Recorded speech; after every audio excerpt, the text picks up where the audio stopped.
What secret obsession is shared by kings, popes, and presidents, Templars, Freemasons, and Founding Fathers, Renaissance masters, modern architects, and NASA? What has been encoded in art, architecture, and urban design, spanning the whole of recorded history up to the present time? These are the secrets in plain sight. As a teacher of architects, it was the buildings in Dan Brown's The Da Vinci Code, Angels and Demons, and the Lost Symbol that started me on a journey of exploration. What I found encoded in these structures was stranger than fiction, and perhaps even more compelling. Friends kept handing me interesting nonfiction, and after a while I felt that each was a clue in some overarching and interconnected mystery. I felt I was seeing no more than the tip of an iceberg. As I investigated further, I unwittingly began an initiation into the ancient mysteries, as I progressively uncovered a body of knowledge cleverly hidden in plain sight in the design of important buildings, famous works of art, in long-distance alignments between sacred sites, and in the streets and public spaces of many of the world's great cities. What I have uncovered is a story about monumental works specifically designed to embody a symbolic program of ancient wisdom. This wisdom relates to core truths about the design or architecture of the universe, best expressed by musical principles, sacred geometry, and number theory. What I am calling the architecture of the universe is closely related to the Hermetic philosophies of Pythagoras and Plato. All is number. All is mind, indeed all is consciousness. These ideas originated before the pharaohs, and the specifics of this ancient science have been passed down through the centuries by secret groups dedicated to either preserving heretical ideas in dangerous times, or to exploiting the knowledge itself for the acquisition of temporal power. You might be surprised to learn how people living at what historians call the dawn of civilization possess the ability to accurately measure the size of the Earth, and to survey long distances with a precision rivaling GPS satellites. You'll discover how the oldest surviving temples elegantly encode an understanding of Earth, Moon, and Sun that is in some ways more advanced than modern science. We'll travel virtually to Giza, Stonehenge, Jerusalem, Rome, Paris, London, Edinburgh, New York, Washington, D.C., Winnipeg, and San Francisco searching for answers. In these places I uncover an interconnected system of geometry and symbolism, going back at least to ancient Egypt. We'll find Pythagorean triangles, Vesica Pisces, rhombi, pyramids, octograms, enneagrams, and zodiacs encoded in much of the world's great architecture and urban design, exposing a secret obsession with ancient symbolism spanning the centuries on up to the present day. Many researchers past and present have uncovered important clues in this mystery. I've synthesized the work of many other authors and been fortunate to make my own connections via books, the internet, and the democratizing power of free tools such as Wikipedia, Google Earth, and SketchUp. What I'm about to share with you is an ongoing effort, and I invite your participation. I believe the time is ripe to reveal what has been hidden for so many centuries and bring this body of knowledge to public attention for the benefit of all. After reading The Lost Symbol, I was intrigued with Washington, D.C. It's a city overflowing with esoteric symbolism. Zooming in from space as we can in Google Earth, let me point out a few landmarks. Here's the White House, Capitol Building, Washington Monument, Jefferson Memorial, Lincoln Memorial, and the Pentagon just across the Potomac. Rick Campbell has uncovered much of the underlying geometry of the city on his informative site dcsymbols.com. He sees the following diagram in the streets and interconnection of monuments. The geometry consists of a pentagram over a cube, all contained within an overarching pyramid. Each one of these shapes carries a meaning we'll be exploring. We'll see later in Egypt how the pentagram symbolizes the microcosm, which is everything in the universe, human scale or smaller. The cube is a recurrent esoteric symbol for the body that we'll be running into all over the world. I found a pair of 3, 4, 5 triangles between the cube and the pyramid. Turning off the cube layer, you see the rectangle surrounding the White House is also made up of a pair of interlocking triangles, this time with 5, 12, 13 proportions. 3, 4, 5 and 5, 12, 13 are the first two Pythagorean triplets. As you'll begin to appreciate, Pythagorean knowledge figures prominently in decoding this mystery. Where have we seen an unfinished pyramid before? On the back of the dollar bill, of course. If we illuminate the DC pyramid with the same all-seeing eye of providence, we are directed to a specific building. Is this the eye of providence we are looking at, or its older incarnation as the eye of Horus? Either way, what is behind the all-seeing eye of the sun? It's the headquarters of Scottish Freemasonry, which goes by many names, including the Supreme Council, Mother Council of the World, and House of the Temple. This building is loaded with Egyptian symbolism, with a 13-step unfinished pyramid on top, just like on the dollar bill, and 2 giant sphinxes flank the entrance out front. The architect John Russell Pope modeled the 1911 building after the mausoleum of Halicarnassus, now a part of Turkey. As one of the 7 wonders of the ancient world, it served as tomb of King Mausolus, which is where we get the word mausoleum. The House of the Temple correspondingly serves as tomb of Albert Pike, Sovereign Grand Commander, Confederate General, and the most famous Freemason of his times. Pike wrote Morals and Dogma, the handbook formerly given to new members up until 1974, which details the 33 ranks of Freemasonry. The House of the Temple is where the climax in the lost symbol takes place. Campbell shows how the elevation was designed ad quadratum, which is Latin for by the square. Ad quadratum is a sacred design template we'll see employed in the District of Columbia itself and at Chartres Cathedral. The sunburst above the entry is at the center of the square, and the top corner marks the symbolic apex of the unfinished pyramid. The bottom corner presumably marks the crypt where Pike is interred. Scottish Freemasons are really into the number 33. There are 33 columns in the House of the Temple that are 33 feet high. This is the place where a hard-working initiate can attain the highest 33rd degree from the 33 members of the Supreme Council. 33rd degree Masons are often found in positions of power. Many presidents of the United States were Freemasons. The Grand Lodge of Pennsylvania has a permanent exhibit featuring the portrait and signature of each of these presidents, with a record of their Masonic careers. It is difficult to verify Masonic membership because some members do not make their involvement a matter of public record. However, each lodge keeps its own records. I find it interesting that George Washington, Harding, Eisenhower, Carter, and the younger Bush all chose to be sworn into the office of the president with a hand on this Masonic Bible dating from 1770. One has to be male and believe in a supreme being to seek membership as a Scottish Freemason. They insist their fraternity is not a religion, although atheists are ineligible for membership.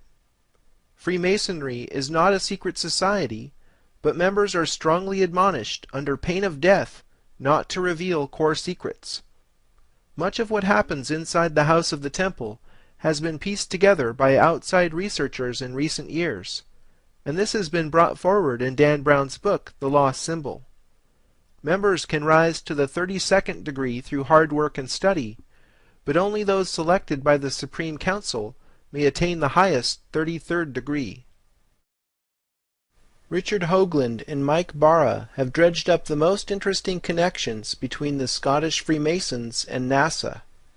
Here is Cape Canaveral at Kennedy Space Center. These are the two launch pads where all the Apollo and Space Shuttle missions left Earth. Here is the single runway, runway 33.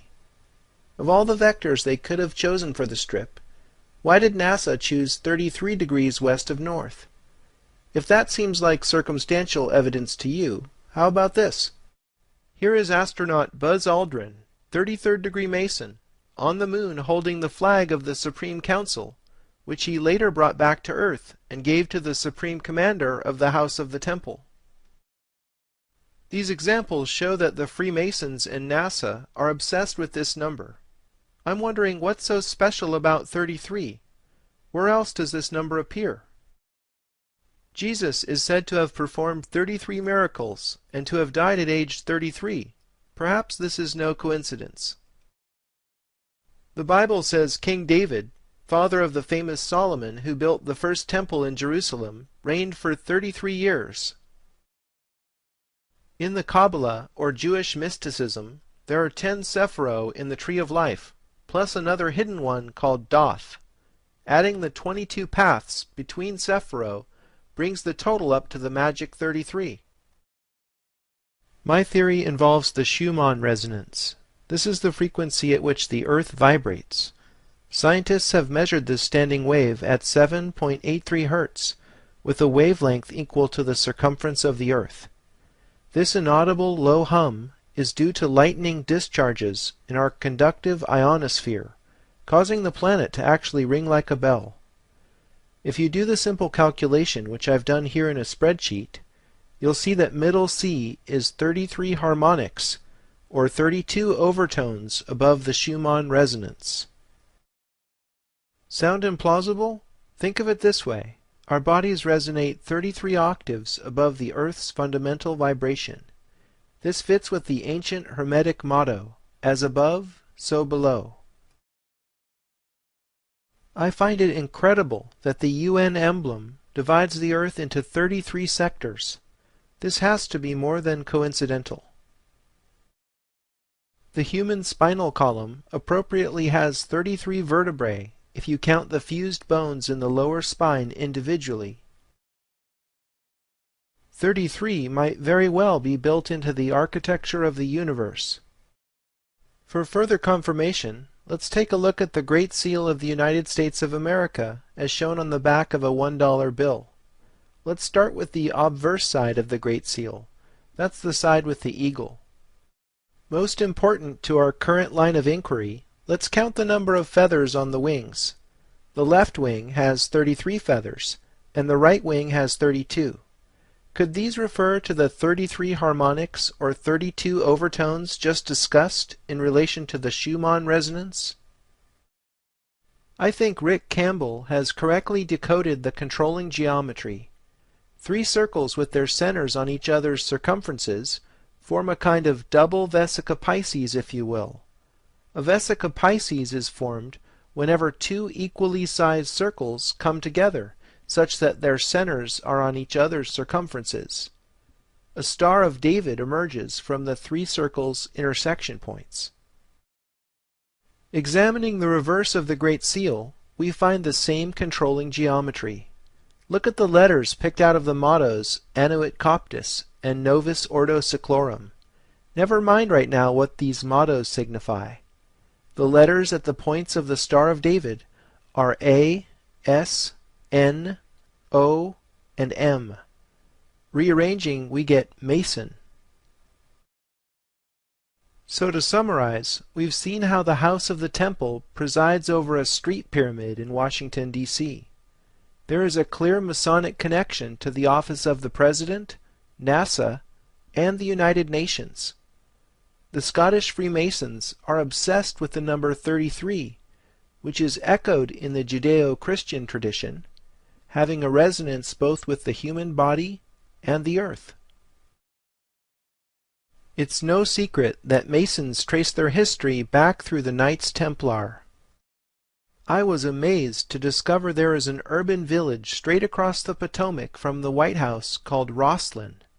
Many researchers believe one of the Templar factions fled to Scotland after the infamous raid that destroyed their order. Rosslyn Chapel in Scotland was the place featured in the Da Vinci Code, where Sophie learned she was a direct descendant of Jesus, and where she was reunited with her bloodline.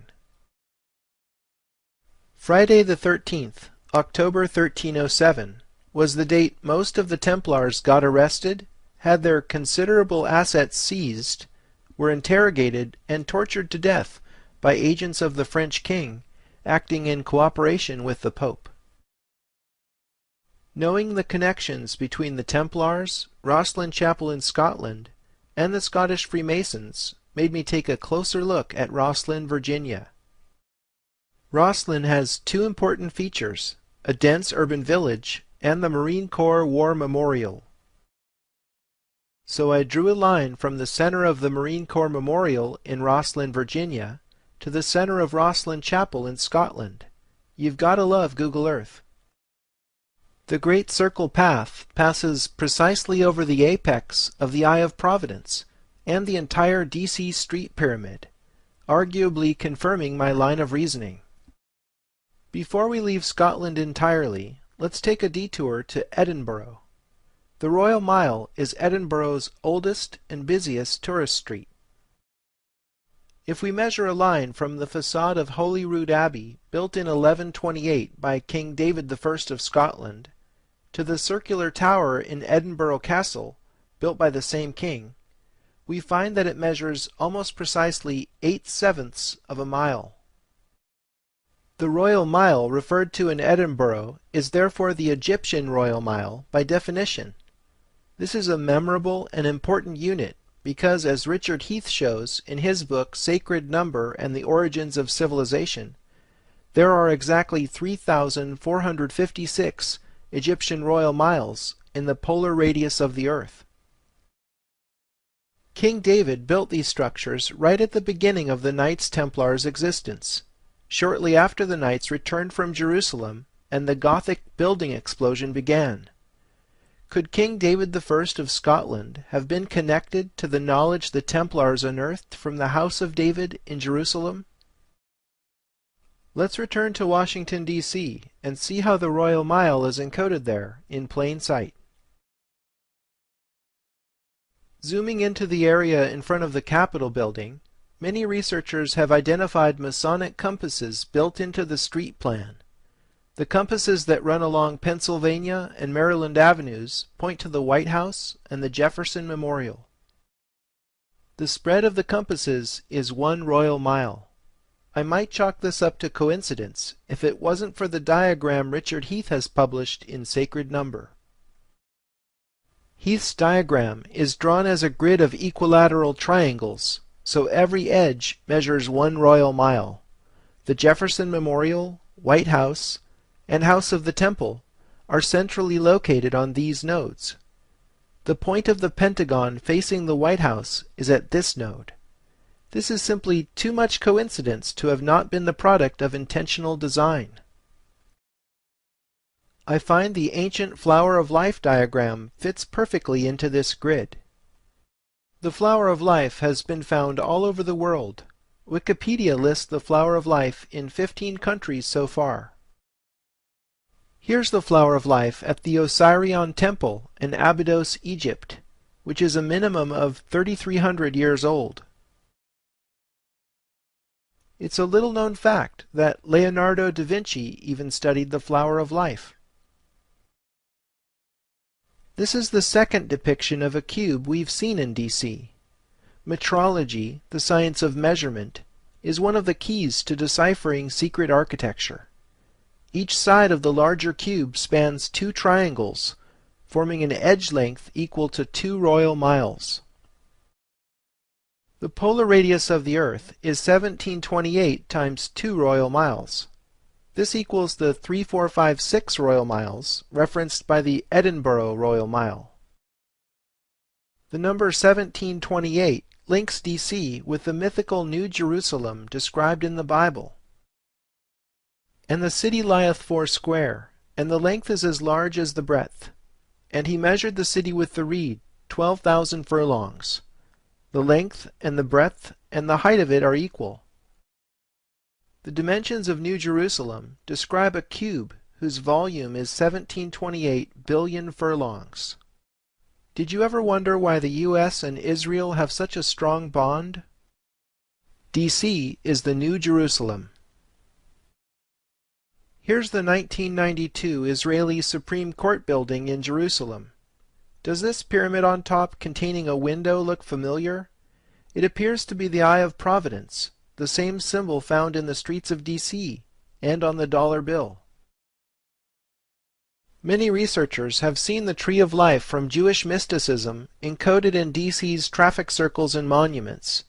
However, DCSymbols.com is the only place that shows how the streets and traffic circles match this early depiction of the Porte Lucis Tree of Life from 1516. The Portal of Light version is shaped like an actual tree. Maybe that's where the Tree of Life got its name. Scott Circle's gently curving streets mimic the shape of the Pythagorean Y. In The Secret Architecture of Our Nation's Capital, author David Oveson says, "The Pythagorean Y is a vestigial drawing of a path through life, in which one is perpetually presented with a choice of symbolic directions. Should one do good or bad?" Scott Circle is in the position in the Tree of Life known as Doth, the hidden Sephiro. According to the Kabbalah, the reason Doth is depicted as hidden is because humans who remain selfish cannot see it. Only those who orient themselves in the service of others are able to see the light of Doth, in which all 10 Sephiro are united as one. I think Scott Circle exemplifies the secret architecture of D.C. It's plain to see once you have the knowledge, but remains hidden to the general public. Most people who know the Tree of Life are more familiar with the Athanasius-Kircher version of 1652, which is arranged in 3 columns. The Kircher version is seen here in John Evelyn's plan to rebuild London after the Great Fire of 1666. Both he and Christopher Wren submitted plans based on the Tree of Life, although Wren's wasn't as in-your-face as Evelyn's. Neither were actually carried out, but it shows you this kind of esoteric symbolism wasn't anything new when D.C. was laid out a century after the Great Fire of London. As you've seen, there is a deep connection to Judaism, both in the Tree of Life and in the metrology of Richard Heath's larger cube that links Washington, D.C. with the mythical New Jerusalem in the Bible.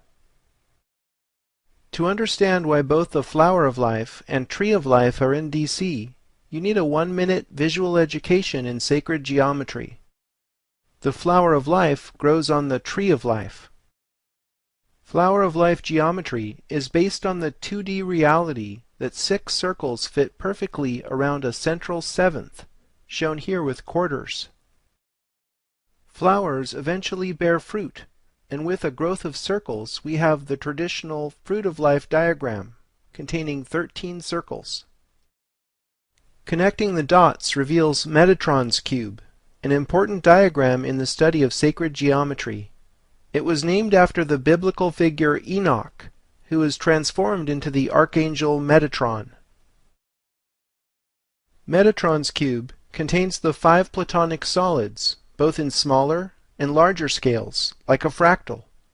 Platonic solids figure prominently in Plato's philosophy, after whom they were named. The dots in the interstices encode the pattern of 2 intersecting Pythagorean tetractyses. This is the pattern on the dollar bill, in what is called glory above the eagle's head. Pythagoreans swore an oath to the tetractys, which was the most important symbol in their secret worship of number. All of this symbolism is interconnected in a system. Masons study for years to understand these things and advance through their degrees. Freemasonry is a remnant of an ancient mystery school. Look at how many lucky 13s are on the obverse of the Great Seal. We've already seen the 13 stars of glory over the eagle's head. In the eagle's claws there are 13 arrows, 13 leaves on the branches hold 13 olives, and there are 13 stripes on the shield. Perhaps having 13 colonies was no accident. Curiously, the eagle only has 9 tail feathers. Everything has a meaning in symbolism. The 13th degree of Scottish Freemasonry is called the Royal Arch of Solomon. It's about Enoch, descent into a vault, the arch, a triangle of gold, a cube of agate, and the name of God. Enoch supposedly excavated 9 chambers, think of the tail feathers, underneath the Temple Mount in Jerusalem, one below the other, each with a supporting arch. In the final chamber he placed a cube of agate, inset with a triangle of gold engraved with the holy name of God. By this sacred geometry, Rick Campbell has shown Enoch's cube is in fact Metatron's cube, the triangle within the cube. The name of God shown in Hebrew is called the Tetragrammaton, the most sacred 4-letter word in Judaism. The letters of the Tetragrammaton are traditionally shown in the Pythagorean Tetractys because it encodes the Shem Ham Horash, or names of God, which in Jewish mystical tradition corresponds to 72 arrangements of the 4 holy letters. The practice of assigning numbers to letters is called gematria. Here we see how the letters in Enoch's triangle encode the number 72, the number of names of God. When you get deep enough into most religions, you eventually encounter a belief in the sacredness of number. Enoch was supposedly transformed into the archangel Metatron when he was 365 years old, his age being an obvious solar reference. Speaking of solar men being elevated to the divine, let's look at the Capitol building rotunda. This center point of American democracy figured prominently in Dan Brown's The Lost Symbol. Investigative mythologist William Henry has interpreted the significance of the Capitol building as the solemn temple at the heart of America. Looking up through the oculus in the Capitol dome, we see Constantino Brumidi's huge fresco entitled Apotheosis of George Washington. The word apotheosis means elevation of a man into God. George Washington is sitting on a rainbow up in the clouds surrounded by 13 maidens and flanked by the goddesses Liberty and Victory.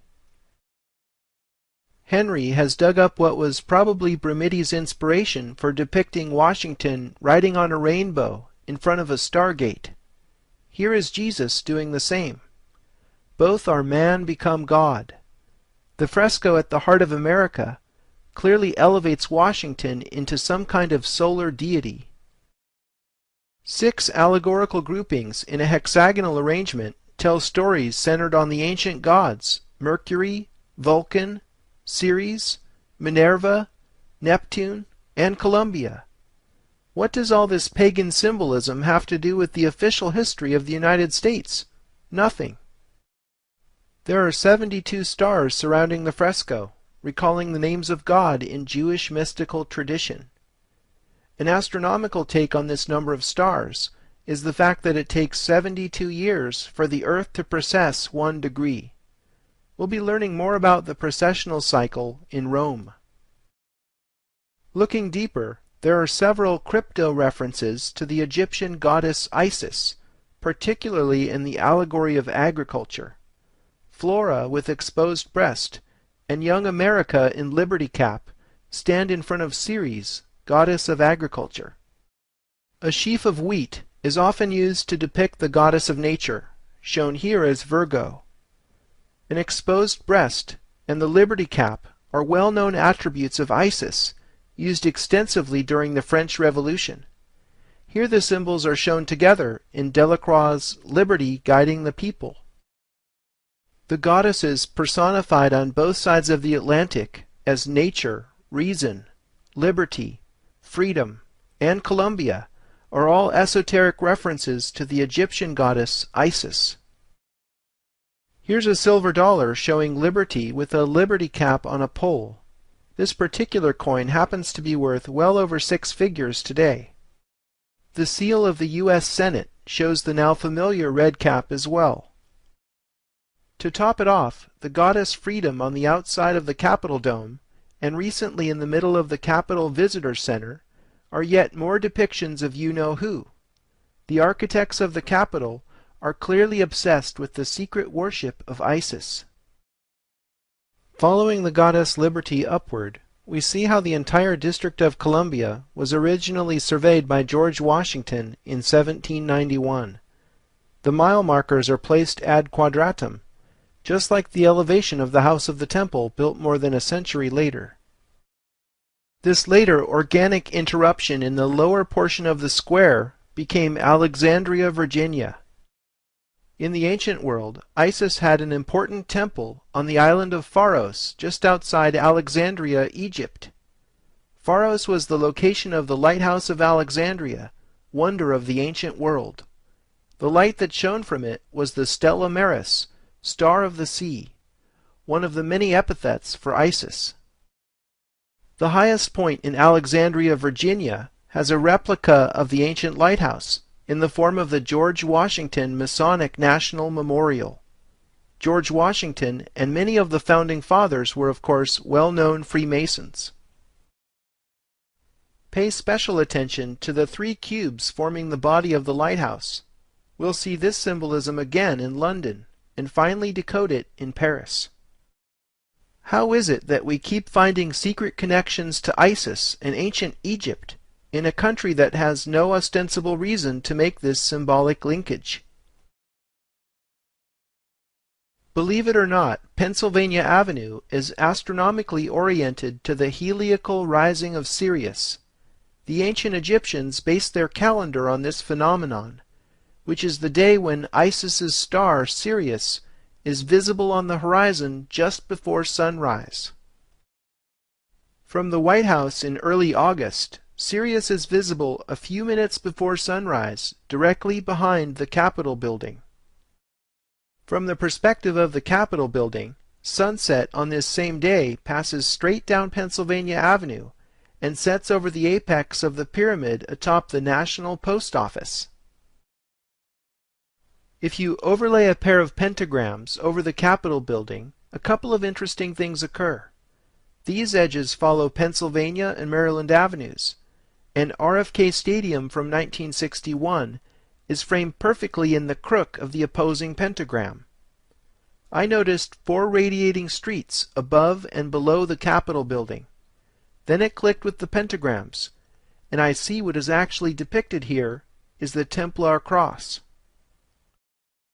Can there now be any doubt who is behind the program of symbolism in D.C.? The Templars may be long gone, but the Scottish Freemasons remain active today. We'll learn more about the Templars at Chartres Cathedral, and again in London.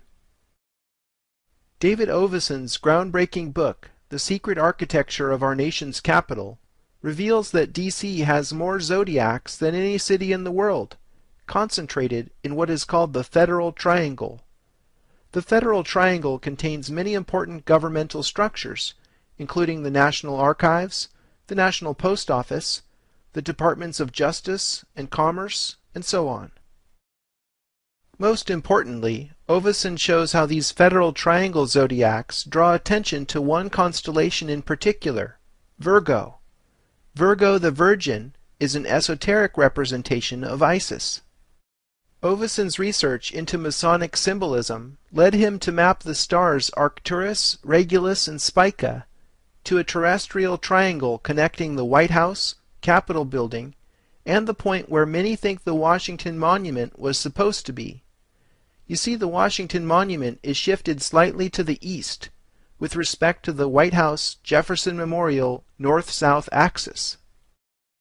Some claim this shift was due to the fact that the marked point is on landfill, and the site where the monument was actually built is on solid ground. In any case, here is that particular stellar arrangement brought down to earth. We see Virgo over the Federal Triangle, and Leo over the Capitol building.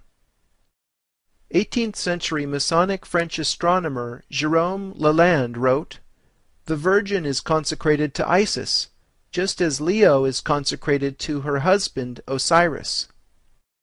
So Isis is linked with the Federal Triangle, and Osiris with the Capitol building. The Virgin's right hand points to the White House, but her left hand is actually on the Washington Monument. This is very interesting to those who know the Isis story. Could Isis be holding Osiris's golden phallus in the form of the Washington Monument? As the ancient Egyptian story goes, it all started when Set became jealous of his brother Osiris, who was king of all Egypt, and whose girlfriend was the beautiful Isis. Set then deceived and killed Osiris, cut his body into 14 parts, sealed all but one of them in a coffin, and sent it down the Nile. As a final insult, he tossed Osiris's penis into the river. His sister consort Isis was at length able to recover and magically reconnect all of Osiris's parts, except for his penis, which was unfortunately eaten by a fish. Isis fashioned a golden phallus, attached it to Osiris, and brought him back to life with a song. From this experience, the resurrected Osiris became Lord of the Dead. Isis was impregnated with the golden phallus, and their son Horus grew to become god of the sun. It's the original story of sex and violence, jealousy, incest, and pregnancy. The Washington Monument is an obvious phallic symbol. The Vesica Pisces paths surrounding the obelisk suggest female genitals. Taken together, the symbols represent the joining of Osiris and Isis, and the conception of the sun god Horus. Now maybe you think I'm going too far at this point, but take a look at what is above the elevator that goes up the shaft of the Washington Monument, the same ride Robert Langdon took at the end of the lost symbol. Right above the elevator doors there is a bronze sculpture of George Washington, sculpted by French Freemason Houdon, and above that is the winged disc of Horus. What in the world does this Egyptian solar symbol have to do with America? It's a clue to the secret meaning of the obelisk, in the most public of places, but how many actually see it and understand? The dimensions of the monument are all 6s and 5s. What an amazing coincidence that 6,660 inches equals 555 feet. We'll decipher the meaning of 6s and 5s in Egypt. The Washington Monument is not a true obelisk cut from a single piece of stone. Instead, it is both literally and figuratively a monumental work of masonry. Bernard I. Peache's meticulous metrological study of the Washington Monument reveals a sacred diagram projected on the earth. Based on the exact height and angle of the pyramidion, its face and ridge lines project down to the ground and trace circles that are proportioned ad quadratum with respect to each other. The diagram shown here is called the octagram star in mathematics. It's a symbol used in many religions and cultures around the world. I'll briefly trace the octagram star through history to uncover its meaning. The earliest example I've found that has this symmetry is the Star of Inanna, the Sumerian goddess whom I think all the Isis obsession is ultimately based on. Archaeologists identify the Sumerian culture as the oldest civilization on Earth. Sumeria predated ancient Egypt, but it wasn't even discovered until 1890, so that must be why most esoteric references are to Isis rather than Inanna. I highly recommend reading the collective works of Zecharia Sitchin for an alternative, albeit controversial theory on the origins of civilization. But that's another documentary entirely. I have found the octagram star in many other places around the world. The Hindu Star of Lakshmi is a pure octagram star. The Egyptian Ogdoad adds a central cosmic egg to the mix, containing the sun god Ra. The structure of the Celtic calendar resonates with the octagram star. The Gnostic theologian Valentius transformed Egyptian concepts into Christian ones in his 2nd century cosmology featuring the pleroma, or Godhead, in the center. The Buddhist Wheel of Dharma has this as its symbol, incorporating the Eightfold Path. Islam uses the Rub el-Hizb as its symbol. Found in the oldest Korans as a chapter marker, here it is expressed fractally in Muhammad's tomb in Medina. The Eastern Orthodox Church used octagram star symmetry in numerous depictions of Christ Pantocrator and in the Transfiguration. Even the seemingly unrelated Aztec culture produced their calendrical Piedra del Sol, having this remarkable symmetry. Finally, the Vatican also encoded this powerful symbol in St. Peter's Square. The ancient Egyptian obelisk at its center is literally a gigantic sundial, with stones in the pavement marking the seasons. So the octagram star is resoundingly a solar symbol, appropriately fitting the male obelisk, which is the primary reading of the Washington Monument. However, female energy is not entirely neglected in the Washington Monument. We've already seen how a stretched Vesica Pisces symbol surrounds the obelisk. Rick Campbell has brought something even more hidden to light.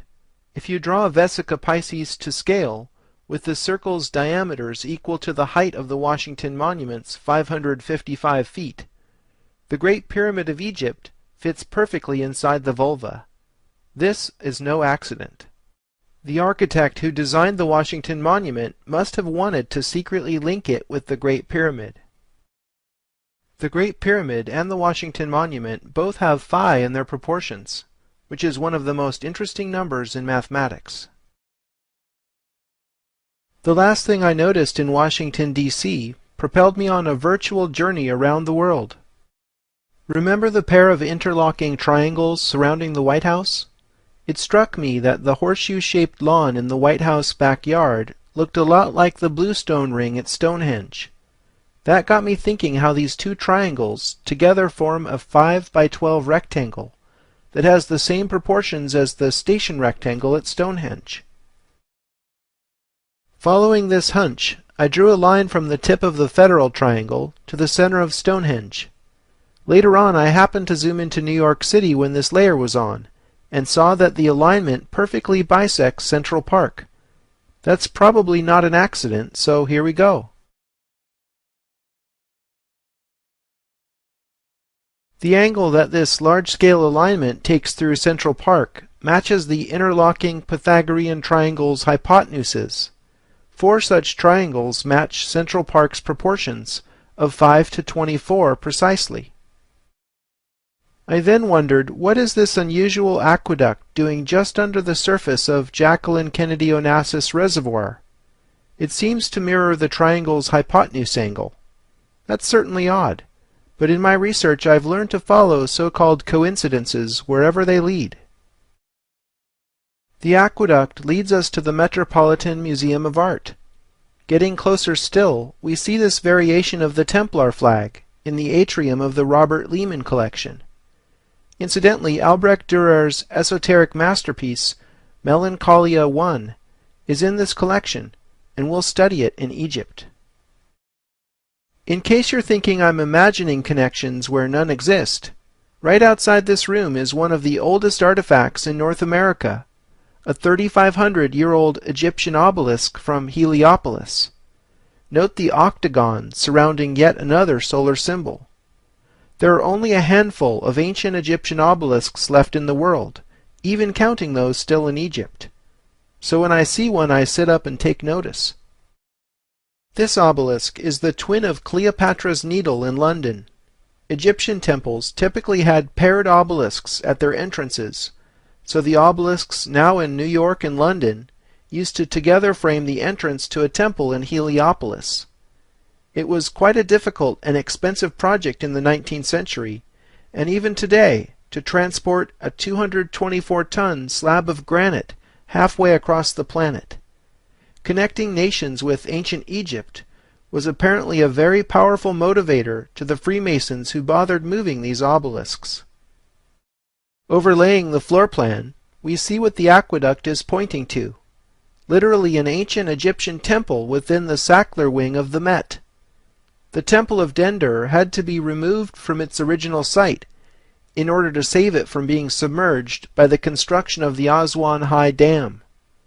In 1965, the government of Egypt presented the temple as a gift to the United States, which was ceremonially represented by Jacqueline Kennedy Onassis. That's quite a coincidence, considering the aqueduct in Jackie's reservoir led us to the very temple she received. Was the former First Lady playing the role of Isis? While we're in New York, let's take a look at one of the most famous tourist spots and greatest symbols of America, and visit the Statue of Liberty. The authors Graham Hancock and Robert Bivall have researched the Statue of Liberty, and you might be surprised what they have found. French sculptor and well-known Freemason Bartholdi designed the colossal statue originally for the opening of the Suez Canal in 1867. Fellow Freemason Gustave Eiffel, who was later made famous for his Parisian Tower, was commissioned as the statue's engineer. It is said Bartholdi modeled the sculpture after the Roman goddess Libertas. The truth is, Libertas was an echo of the Egyptian goddess Isis. After Bartholdi's Colossus was rejected for the Suez Canal due to financial reasons, he repurposed it as the Statue of Liberty for New York Harbor. It comes as no surprise that the cornerstone for the Statue of Liberty was laid in a Masonic ceremony. Researcher Jim Allison has connected the dots and identified the triangle between Giza, Pharos, and the opening of the Suez Canal. The angle of this triangle matches the slope of the Great Pyramid and looks like the Greek letter delta, which beautifully echoes the Nile Delta. The Colossus of Rhodes was one of the 7 wonders of the ancient world. The giant statue that stood on the island of Rhodes depicted Apollo, god of the sun, who also wore a crown of 7 rays. 7 rays is very interesting in light of the culmination of the initiation ceremony into the cult of Isis. According to 19th century author Edward Schur, after a successful initiate survived all the harrowing tests and triumphed over death by fire, water, and temptation of the senses, he was led into an inner sanctum, where he looked upon a colossal metal statue of Isis, crowned with a diadem of 7 rays. I believe 7 is Isis's secret number. Isis's son Horus was god of the sun, just as Apollo depicted in the Colossus of Rhodes was god of the sun to the Greeks. You'll see that the Statue of Liberty's base star is quite odd, having 11 points. I think this was done to make the number symbolism in the Statue of Liberty fit an important Egyptian structure, the Great Pyramid of Giza, whose height to base proportion is 7:11, like the famous convenience store's name. And if you didn't get 11 from the base star, the height of the statue from heel to top of head is 111 feet, 1 inch. So it all fits now. You see how the Statue of Liberty secretly depicts the Egyptian goddess Isis. Extending the line of the submerged structure in the reservoir that led us to the Temple of Isis all the way to the East River, we are directed to the United Nations headquarters in Midtown Manhattan. The iconic Secretariat's building proportions are based on phi. As you know, this proportion links the structure with the Washington Monument and the Great Pyramid. Did you know the 69,000 square meter site of UN headquarters is considered international territory and is technically not a part of New York City? The UN headquarters has its own security force, fire department, and postal administration that even issues its own stamps. The notion of UN headquarters being a city within a city reminds me of how the Vatican is also a city within Rome. I like to refer to this as a nested city or fractal structure. I was fascinated to discover that the Italian government donated an Arnaldo Pomodoro sphere-within-sphere sculpture to the UN in 1991. The golden ball beautifully represents the concept of a city within a city. The internal structures seem to me like buildings and streets on the inner surfaces of the spheres. I'm intrigued because I've seen 3 other similar sculptures in locations significant to my research. Pomodoro made a series of 6 spheres within spheres scattered around the world.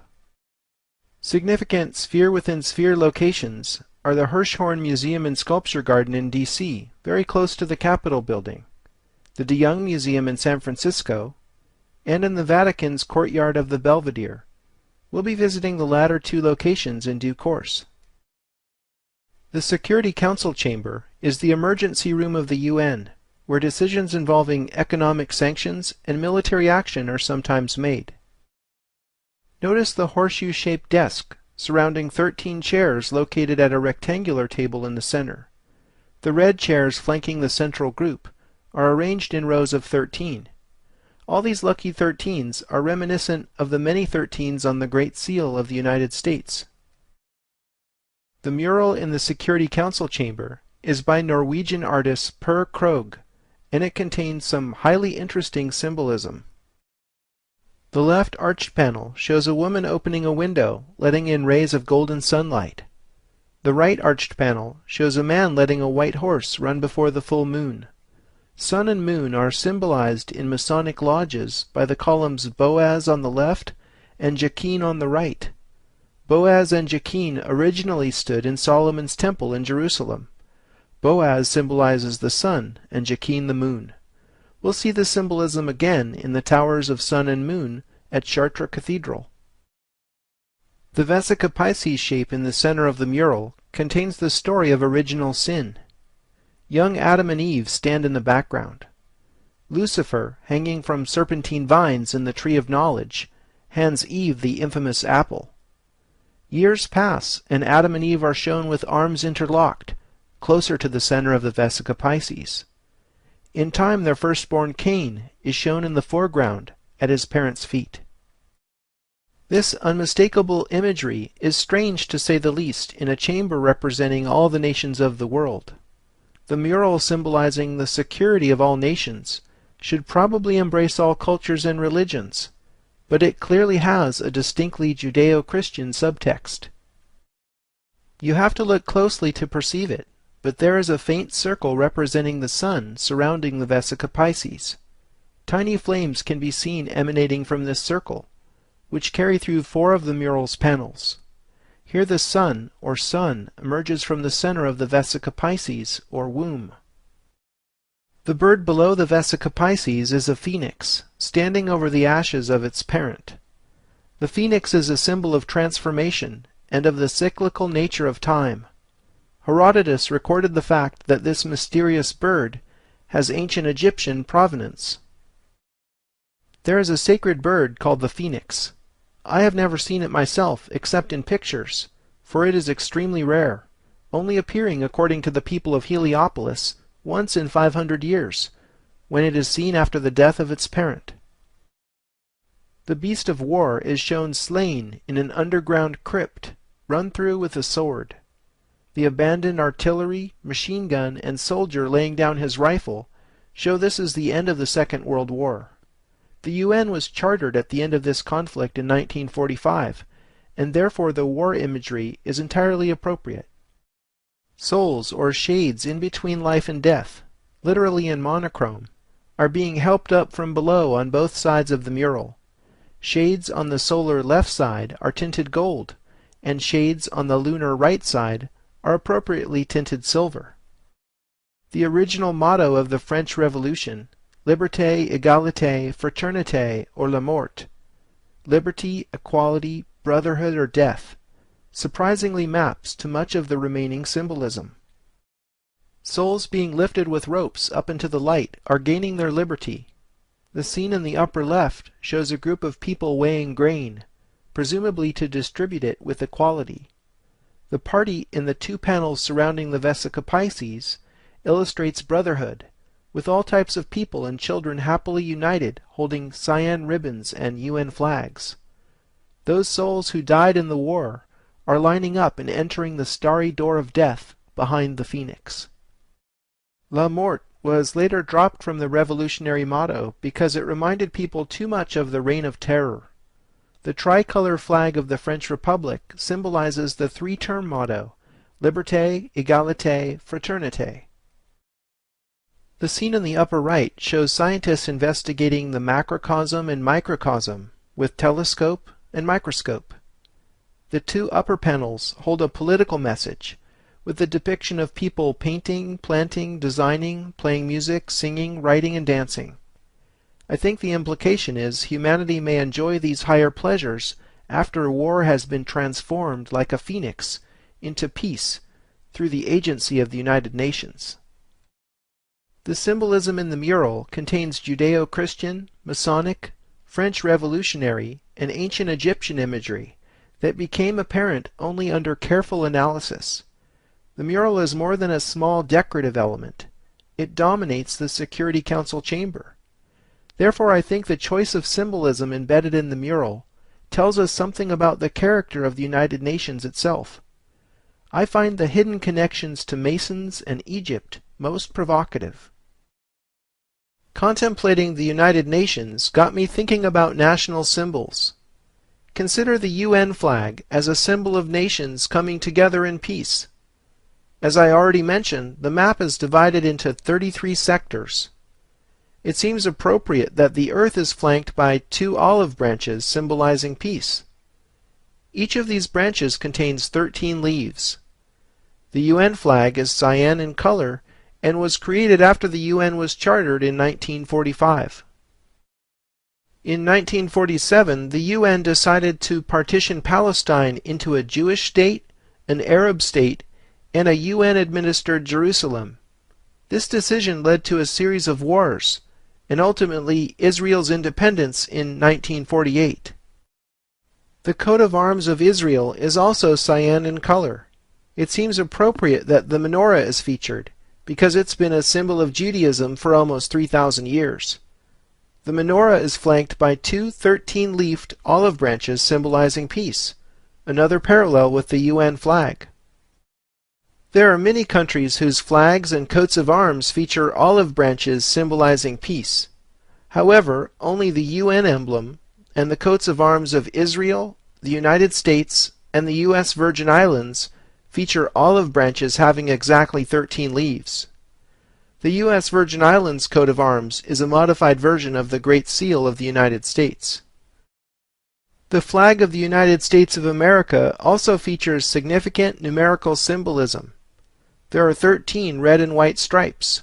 50 stars are arranged in 9 rows, alternating between rows of 6 and 5 stars. We'll learn the significance of the 9 rows in San Francisco and the alternating rows of 6 and 5 stars in Egypt. Picking up the alignment that started at the tip of the Federal Triangle in D.C.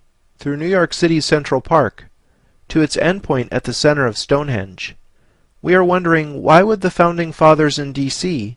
and city planners in New York City conspire to link their fair cities with this ancient temple? The reason is simple. Stonehenge is at the heart of the mystery. Let's take a closer look.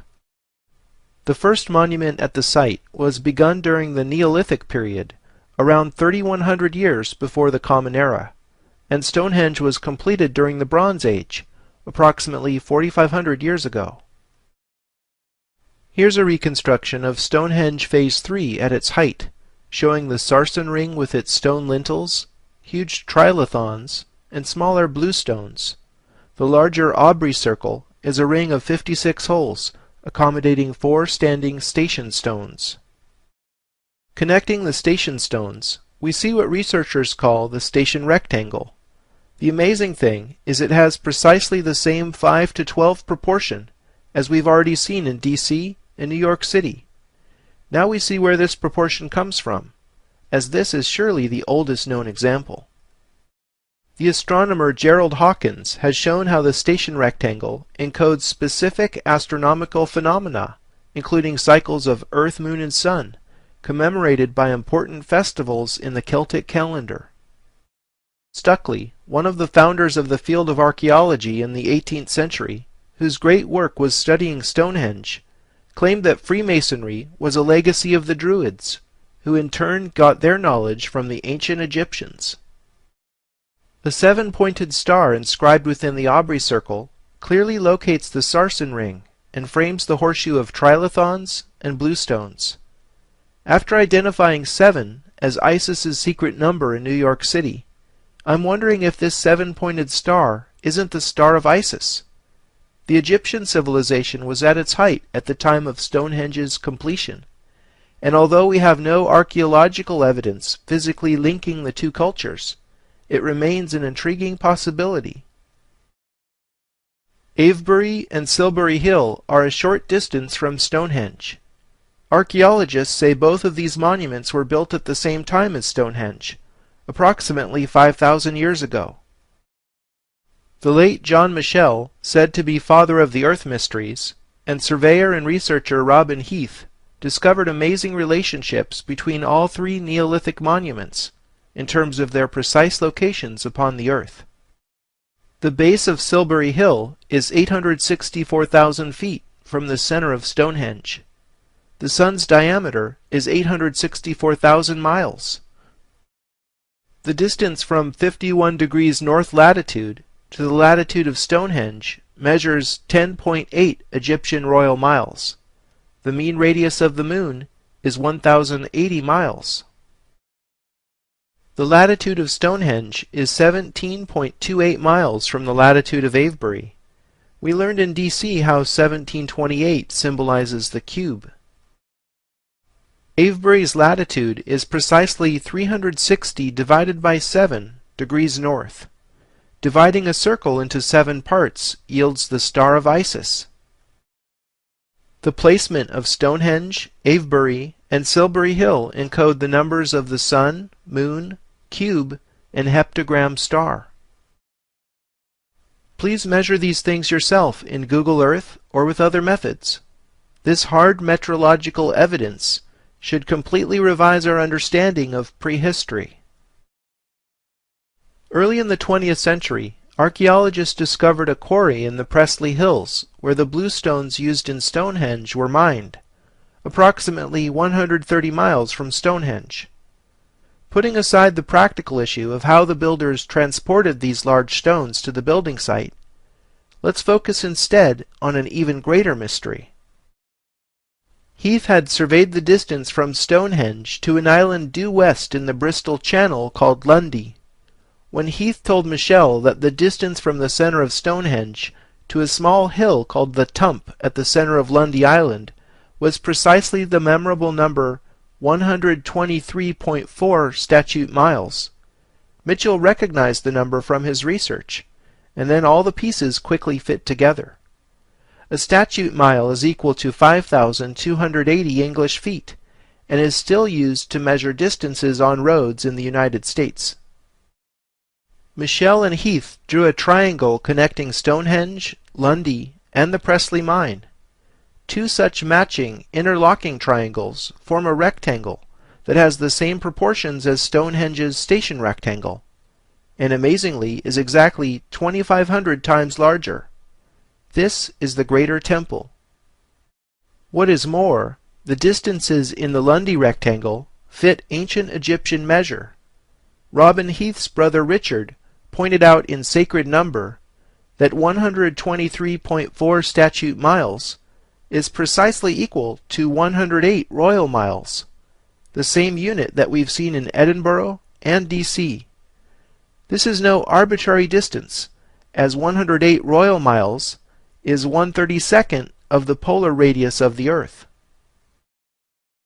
The architects of Stonehenge must have chosen the building site in relation to an origin point originally selected at the center of Lundy Island.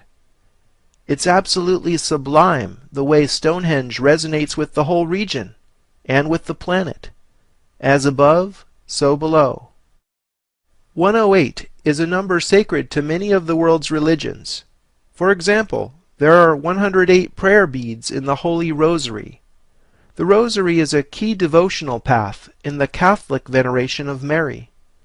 The worshippers' fingers keep track of the number of Hail Mary prayers they recite by moving along one bead at a time. Hindus, Buddhists, and Jains all use japa mala prayer necklaces in much the same way as Catholics. Incredibly, japa malas are most commonly made with exactly 108 beads.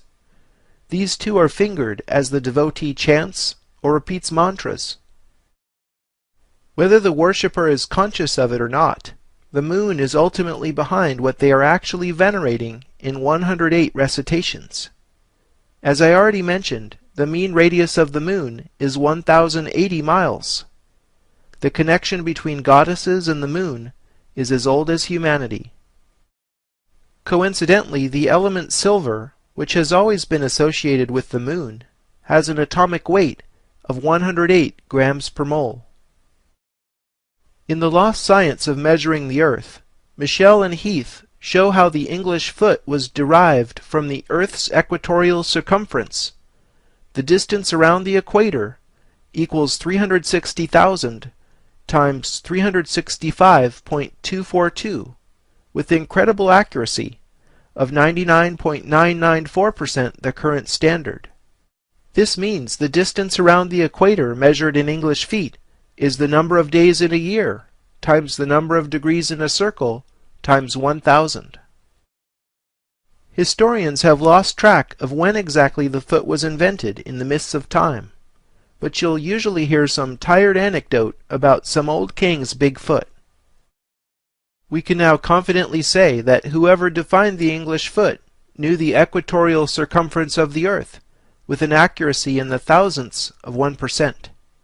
We only achieved this level of precision in Earth measure in 1995, when the Global Positioning System, or GPS, became fully operational. Clearly, we are not the first to achieve this level of technological sophistication. The mile is also based on the dimensions of the Earth. There are 12 to the 5th divided by 10 miles in the meridian circumference of the Earth.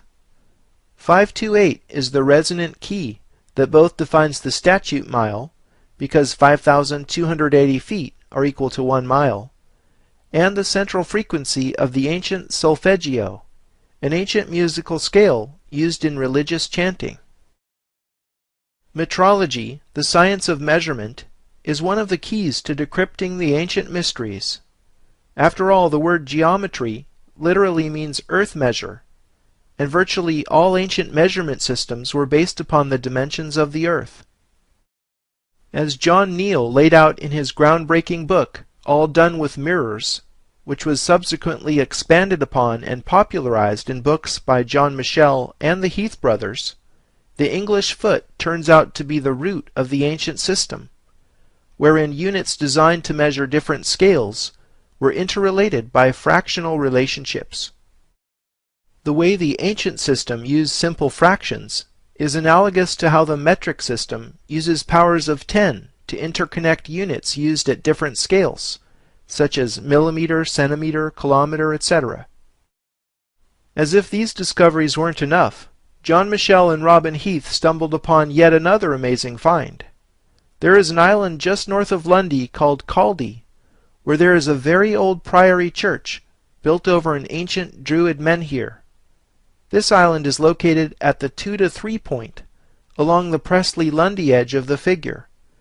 Musicians will recognize this proportion as the 5th, the most fundamental interval in music. If you draw a line connecting Stonehenge with the precise 2 to 3 point, roughly coincident with Caldy, you get the following proportion. If the Lundy-Stonehenge line is 12, then the Caldy-Stonehenge line is the square root of 153. Believe it or not, we'll see this cryptic number 153 again in the Louvre Pyramid and also in the Bible. So what's up with the square root of 153? Simple. It equals 12.369, the number of full moons in a year. So the proportions of the simple diagram encode cycles of sun, earth, and moon. This is far too much to be explained away by chance. However, Michel and Heath don't offer a theory as to how Neolithic tribespeople knew the precise size of the Earth, surveyed such long distances, or understood subtle mathematical and astronomical relationships, living in what we know for certain to be an utterly primitive physical culture. Logically, one must consider the possibility that someone other than Neolithic tribespeople built Stonehenge. Michel and Heath's work sadly hasn't been accepted by the scientists of our times, and is ridiculed as pseudoscience, because their research has exposed how little we really understand about the origins of civilization. I, for one, urge you to keep an open mind, and to weigh the evidence yourself using the scientific method. Academics today have little tolerance for theories that completely upset the apple cart if they wish to keep receiving funding. I don't have an unassailable theory either, but I will say that the builders of Stonehenge sure had some extraordinary architects directing their work. Fast forward 4 millennia from Stonehenge, and not far away Isaac Newton is hard at work in London on his theory of gravity. He's already invented calculus to cope with the mathematics, but now needs an accurate value for the size of the Earth so he can calculate its precise volume, and thus fix his gravitational constant. Few realize that Newton was much more than a scientist. Today's scientists downplay the fact that their greatest hero was also a practicing alchemist, an art many today would consider pseudoscience. For example, Newton was the first to quantify temperature in 1700 with a scale that was based on the freezing and boiling points of water. I find it particularly interesting that Newton chose to measure his scale from 0 to 33 degrees. Conspiracy buffs are also aware of Newton being identified in the Dossier's Secrets as one of the Grand Masters of the Priory of Sion, an offshoot of the Templars. Whatever his reasons, Newton believed that the Great Pyramid's metrology encrypted the true dimensions of the Earth. John Greaves, professor of astronomy at the University of Oxford, surveyed the Great Pyramid just before Isaac Newton was born. Newton meticulously studied Greaves' work and based his own dissertations on ancient metrology on it. In 1637, Greaves made the most accurate survey of the Great Pyramid ever undertaken up to that point in history. He was the first to make the unlikely conclusion that the foot was at the root of the pyramid's measurements. To commemorate his discovery, Greaves inscribed a line inside the king's chamber, measuring precisely 1 English foot, with the words, "To be observed by all nations." The unfinished pyramid, that is without its absent pyramidion cap, measures exactly 480 English feet in height, which also happens to be precisely equal to 1/11th of a mile. The width comes in at exactly 756 feet. Herodotus, the father of history, explained that the Great Pyramid was originally capped by a small model pyramid called a pyramidion, which was sheathed in electrum, an alloy of gold and silver. Unfortunately, the valuable pyramidion is long gone. Richard Heath's metrology shows the Great Pyramid's pyramidion measured 1 1/11th feet in height. This metallic cap would reflect the sun's light and look a lot like the shining eye on top of the US dollar bill. The Great Pyramid is the sole surviving wonder of the ancient world. It remains the oldest, largest, and most accurate building ever built. It was the tallest structure in the world for 4 millennia. It is aligned within 0.1% of true north, and its 13-acre base supporting 2.3 million blocks of stone is horizontal and flat to within 15 millimeters. The mean opening in joints between exterior casing stones is less than 0.5 millimeter. The scale and accuracy are astounding. I believe that even with all the money in the world, we do not have the technical capability to replicate the Great Pyramid today. There is much to be said about the Great Pyramid's proportions. I've already mentioned how 7:11 was encoded in the Statue of Liberty. Renaissance artist Albrecht Dürer used the half-triangle proportion of 14:11 in his esoteric masterpiece Melancholia I. Richard Heath has found the half-triangle also encodes 365 days to 20 moons, an interesting astronomical take on the mystery. Notice how pi and phi, two of the most important numbers in mathematics, are also implicated and interrelated in the pyramid proportions. John Charles Webb Jr. has made a profound discovery about the location of the Great Pyramid that is unfortunately widely ignored because of its utter implausibility. Using Google Earth, we can measure the exact latitude of the center of the Grand Gallery inside the pyramid. It is 29.9792458 degrees north. The speed of light in the vacuum is 299,792,458 meters per second. Incredibly, these are the same numbers. How can this be? This correlation is either pure coincidence or evidence of something very profound. The meter as unit of length and the practice of dividing time into seconds would have to be coordinated for the location of the Great Pyramid to encode the speed of light. Nothing may sound more improbable, but this is exactly the sort of numbers game that I think the ancients played. Consider the fact that 1 second is one Earth rotation divided into 86,400 parts, because 1 day is equal to 86,400 seconds. Recall from the Stonehenge and San Francisco episodes that the Sun's diameter is 864,000 miles, and 864 is the number of the Sun. Perhaps the second and the mile were skillfully designed to express this beautiful harmony with the Sun. The kilometer was originally defined by assuming the Earth's meridian circumference equals 40,000 kilometers. In Paris Part 3, you'll learn more about something I call the Canon of 400. For a taste, consider that during a solar eclipse, the Moon perfectly covers the Sun disk. The only reason this occurs so precisely is because the Moon is exactly 400 times smaller than the Sun, while at the same time the Moon is 400 times closer to the Earth than the Sun. In addition, the Earth turns 400 times faster than the Moon. Perhaps saying the Earth has a meridian circumference of 40 million meters was no accident, as it's in the same number canon. I think the meter was secretly designed to resonate with the Sun. In fact, today the meter is circularly defined in terms of the speed of light, which is itself measured in meters per second. Consider the possibility that the meter is an ancient unit that was merely reintroduced 300 years ago, during a time of great Hermetic obsession in France.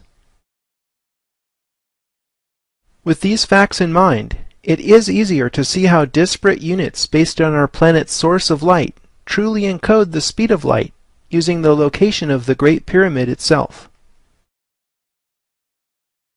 Our history books somehow miss the fact that architects at the dawn of history knew the speed of light in the vacuum and the exact size of the Earth with pinpoint accuracy.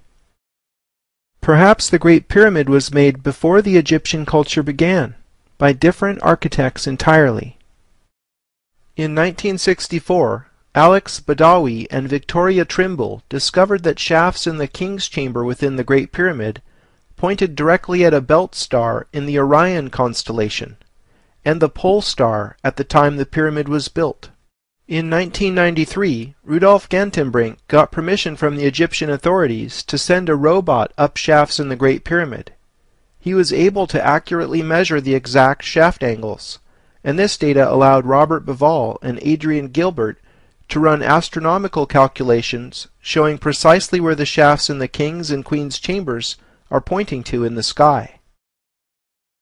In their 1995 book, The Orion Mystery, Bauval and Gilbert revealed that the shafts in the Queen's chamber point directly to the star Sirius in the south, and to the pole star at the time the pyramid was built in the north. I can understand the pole star connection, because recognizing that stars rotate around the celestial pole is the most fundamental observation in astronomy. But why do the other shafts point to Orion and Sirius? The book Talisman by Graham Hancock and Robert Bauval sheds light on this mystery. Orion and Sirius represented Osiris and his consort Isis to the ancient Egyptians. They are in a region of the sky called the Duat, the Egyptian netherworld, where souls journeyed and were judged after death. Hieroglyphs in the 3,400-year-old tomb of Thutmose III explain the benefits of copying the Duat upon the earth. Whoever shall make a copy of the Duat, and shall know it upon earth, it shall act as a magical protector for him, both in heaven and in earth, unfailingly, regularly, and eternally. So the Egyptians believed building copies of Orion and Sirius upon the earth acted as magical talismans, bringing the power of heaven down to earth. We've certainly seen a much more recent example of this in Washington, D.C. The Orion constellation is often depicted as a hunter with a sword between his legs. Dan S. Ward of Alexandria.org says, "No male wears a sword between his legs, and very few hunters carry a sword. Perhaps a more appropriate description of that which is hanging down below Orion's waist is that of a phallus. The area of Osiris's phallus contains the Orion Nebula, one of the most studied regions of space, because it is an incredibly generative area where stars are continually being formed. How appropriate. By the way, we are in the Orion spur of the Milky Way galaxy, and Sirius is the brightest star in the sky by a wide margin, because it is one of our nearest neighbors. We now have the astronomical knowledge to recognize we are actually quite close to the duat."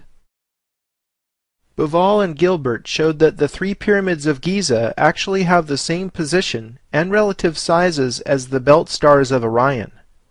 Dr. Gerhard Heine noticed that just as the belt stars of Orion point at Sirius, the pyramids point directly at Heliopolis, ancient center of Egyptian science, art, and religion, which was a single unified body of knowledge in ancient times.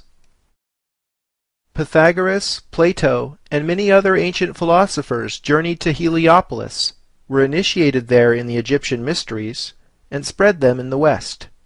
Today the only thing that's left of this entire city is a single obelisk, which happens to be the oldest standing obelisk in the world.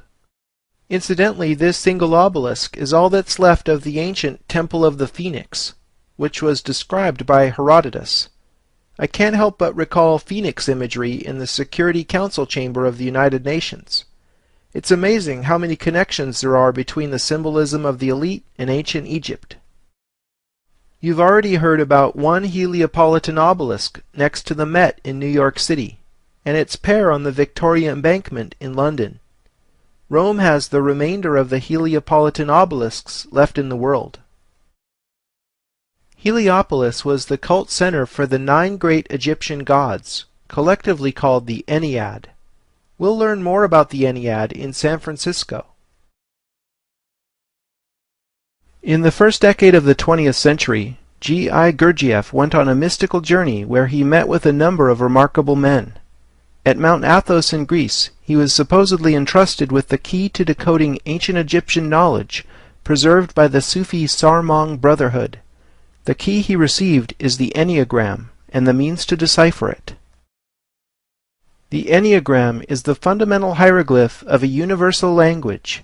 All knowledge can be included in the Enneagram, and with the help of the Enneagram, it can be interpreted. Gurdjieff's philosophy was popularized by his pupil Ouspensky, and through him the Enneagram found its way into modern psychology.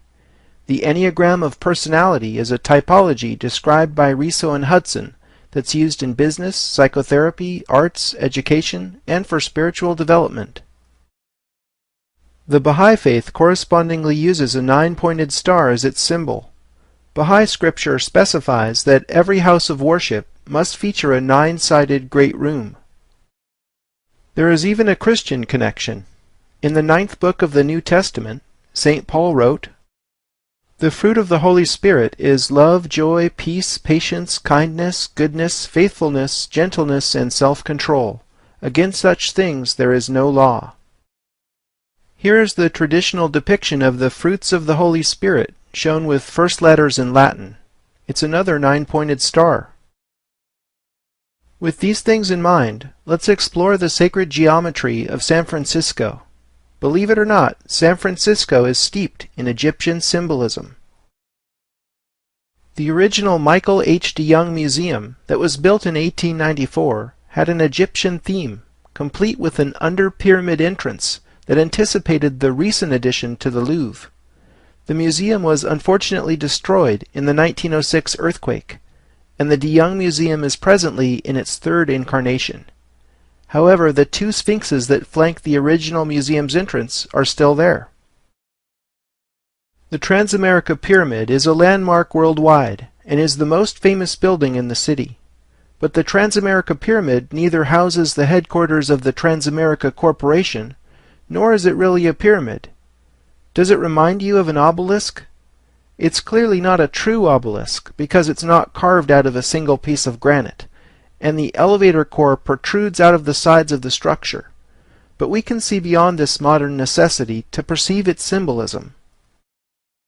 The height of the 1972 structure is commonly cited at 853 feet, but this figure doesn't include the glass pyramidion cap and its mast.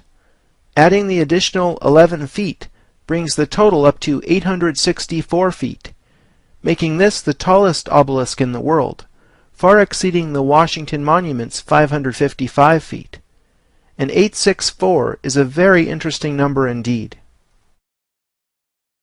As you learned at Stonehenge, the Sun's diameter happens to be 864,000 miles. In addition, there are exactly 86,400 seconds in a day. By making the Transamerica Pyramid 864 feet high, the architect was clearly making it a solar symbol. The glass pyramidion cap contains a brilliant light that shines forth on July 4th. In addition to it being U.S. Independence Day, July 4th is also aphelion, the day the Earth is farthest from the Sun in its yearly cycle. The Transamerica Pyramid occupies a privileged site in the streets of San Francisco. It marks the endpoint of Columbus Avenue, which cuts across the street grid at a 40-degree angle. It's funny, but I recognized the significance of this 40-degree angle immediately because I'd just been hired by an architect to make a 3D model of his 9-sided atrium. This incredible synchronicity is what allowed me to make the next discovery. When I overlaid a 9-sided figure on the streets of San Francisco, here is what I found. The Transamerica Pyramid fits at this vertex. Columbus Avenue runs along this edge. The grid of streets matches this edge's 40-degree turn, and most significantly, it appears that Treasure Island was designed to fit this figure. Treasure Island was completed in 1937 in time for the Golden Gate International Exposition. The U.S. Navy controversially seized Treasure Island from the city of San Francisco during World War II. The Navy built the unusual star-shaped barracks in the approximate location of the tower that had been torn down after the Expo in '37. The barracks also happened to be exactly at the midpoint of this edge of the diagram. While I'm not certain what the barracks symbolize, their shape and position does seem significant. Masonic author Albert Churchward says the hieroglyph of the risen sun god Horus looks like this. Also, 6 triangles in hieroglyphs means land of the spirits. In any case, the Navy base was recently decommissioned, and Treasure Island is now open to the public. I went there to find the barracks abandoned, but the strange symbolism remains, at least for a little while longer. There is currently a plan in the works to build a large mixed-use development on Treasure Island. The plan, scheduled to be completed in 2022, calls for a 650-foot tall sun tower to be constructed where the star-shaped barracks are today. Coincidentally, the single bus line that serves Treasure Island is Route 108. Again, in the Stonehenge segment, you learned why 108 symbolizes the moon. So in a few years, you'll be able to ride the moon bus to the Sun Tower. In the Great Pyramid segment, we studied the Ennead, or pantheon of the 9 ancient Egyptian gods worshipped at Heliopolis, the city of the sun. When we layer the Ennead over the 9-sided figure, we see the correlation between the solar Transamerica Pyramid and the phallic obelisk of Osiris. When I turned on the terrain layer in Google Earth, Telegraph Hill poked up through the Ennead layer, so I started researching Coit Tower. It was designed by Arthur Brown Jr. in 1933, after Brown designed 3 buildings in the Federal Triangle, which you'll remember figured prominently in the secret architecture of Washington, D.C. The octagonal top of Coit Tower fits within the octagram star, which you saw in Washington, D.C. Part 2, is a classic solar symbol. Do you think this is coincidental? There were 4 pairs of male and female gods in the oldest Egyptian creation myth, which predated the Ennead. The Ogdoad, as the 8 gods were known, was venerated in Hermopolis, the city of Hermes. Hermes was his Greek name, Mercury was his Roman one, while both names echo Thoth, source of the Egyptian wisdom. All of these names supposedly reference the same immortal figure who dispensed wisdom to humanity at different points in history. The subtle arcs along the sides of the structure suggest the interlocking circles of the Vesica Pisces, which represents the female genitals. Perhaps not surprisingly, and just like the Washington Monument, Coit Tower symbolizes the act of coitus, or the sacred union of Isis and Osiris. Hancock and Bevall have well documented in their book Talisman how Thoth's knowledge base was passed down through the Gnostics, Manichees, Bogomils, and Cathars. All were ruthlessly wiped out by the Catholic Church. Any remaining followers were then completely annihilated by the Inquisition. Thankfully, the popes weren't entirely successful in instituting a permanent Dark Age, because a century after the Inquisition, Cosimo de' Medici recovered the Corpus Hermetica, which was written in the 1st century in Alexandria. This older stream of Hermetic knowledge that escaped the burning of the Library of Alexandria actually fueled the Italian Renaissance, and then went underground in secret societies that persist to this day.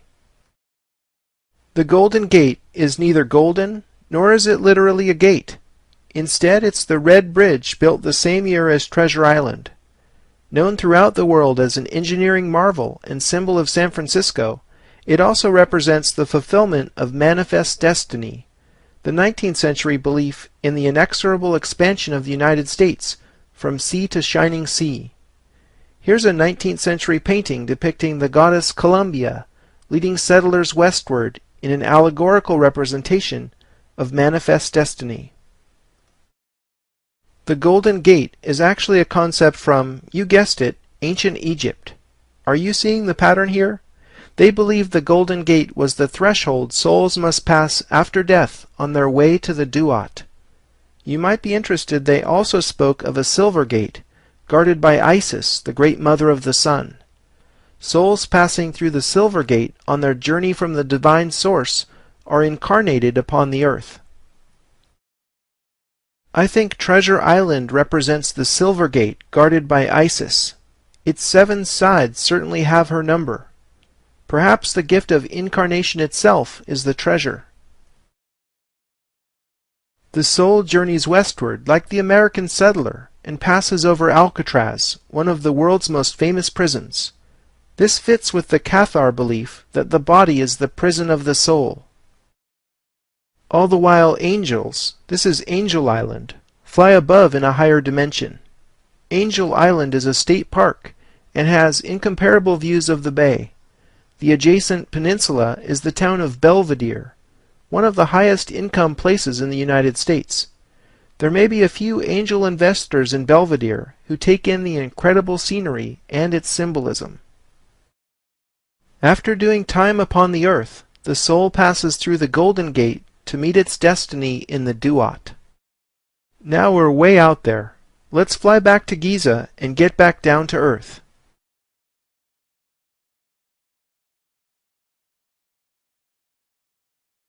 The pyramids of Giza are said to be located in the middle of the earth. Jim Allison is an independent researcher who's uncovered some mind-blowing geometry. Here he's taken the Vesica Pisces and laid it over the circle of the earth. Giza is at this point equidistant from the North Pole and the center of the earth.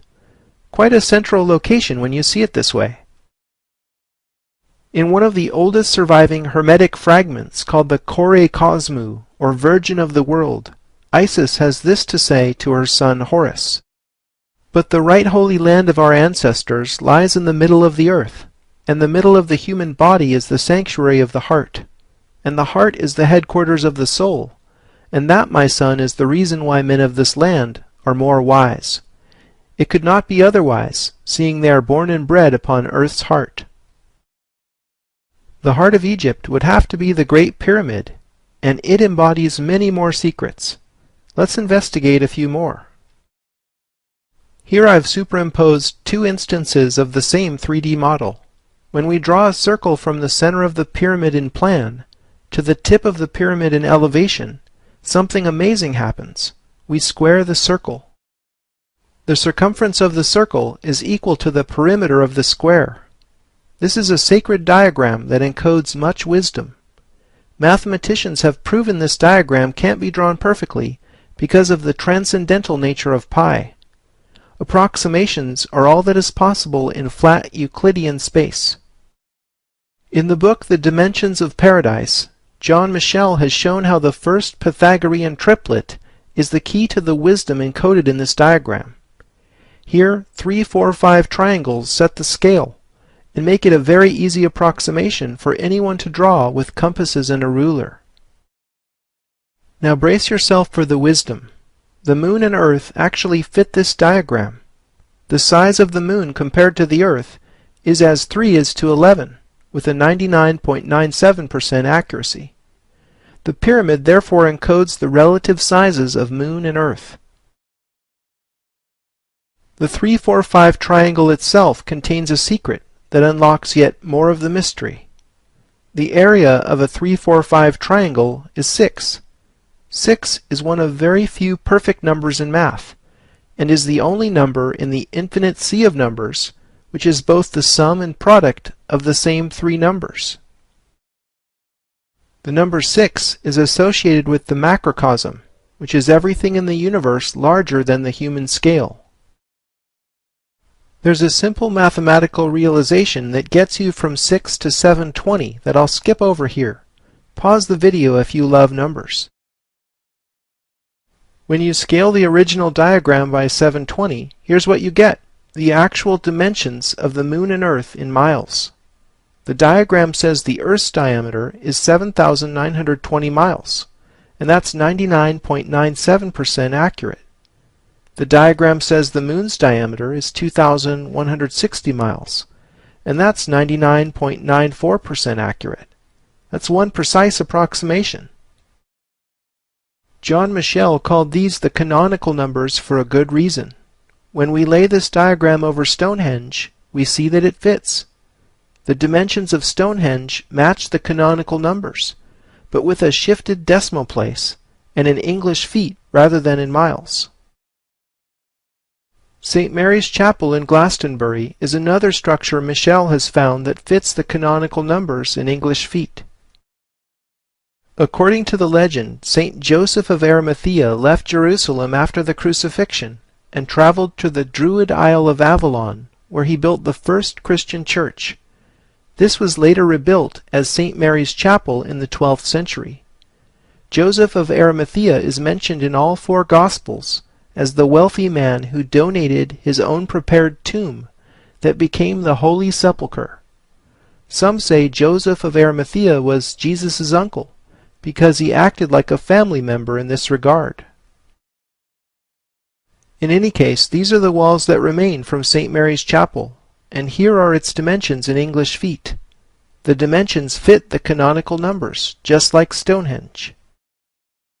The original chapel's ground plan resonates with a double Vesica Pisces like we saw in the analysis of the Great Seal of the United States.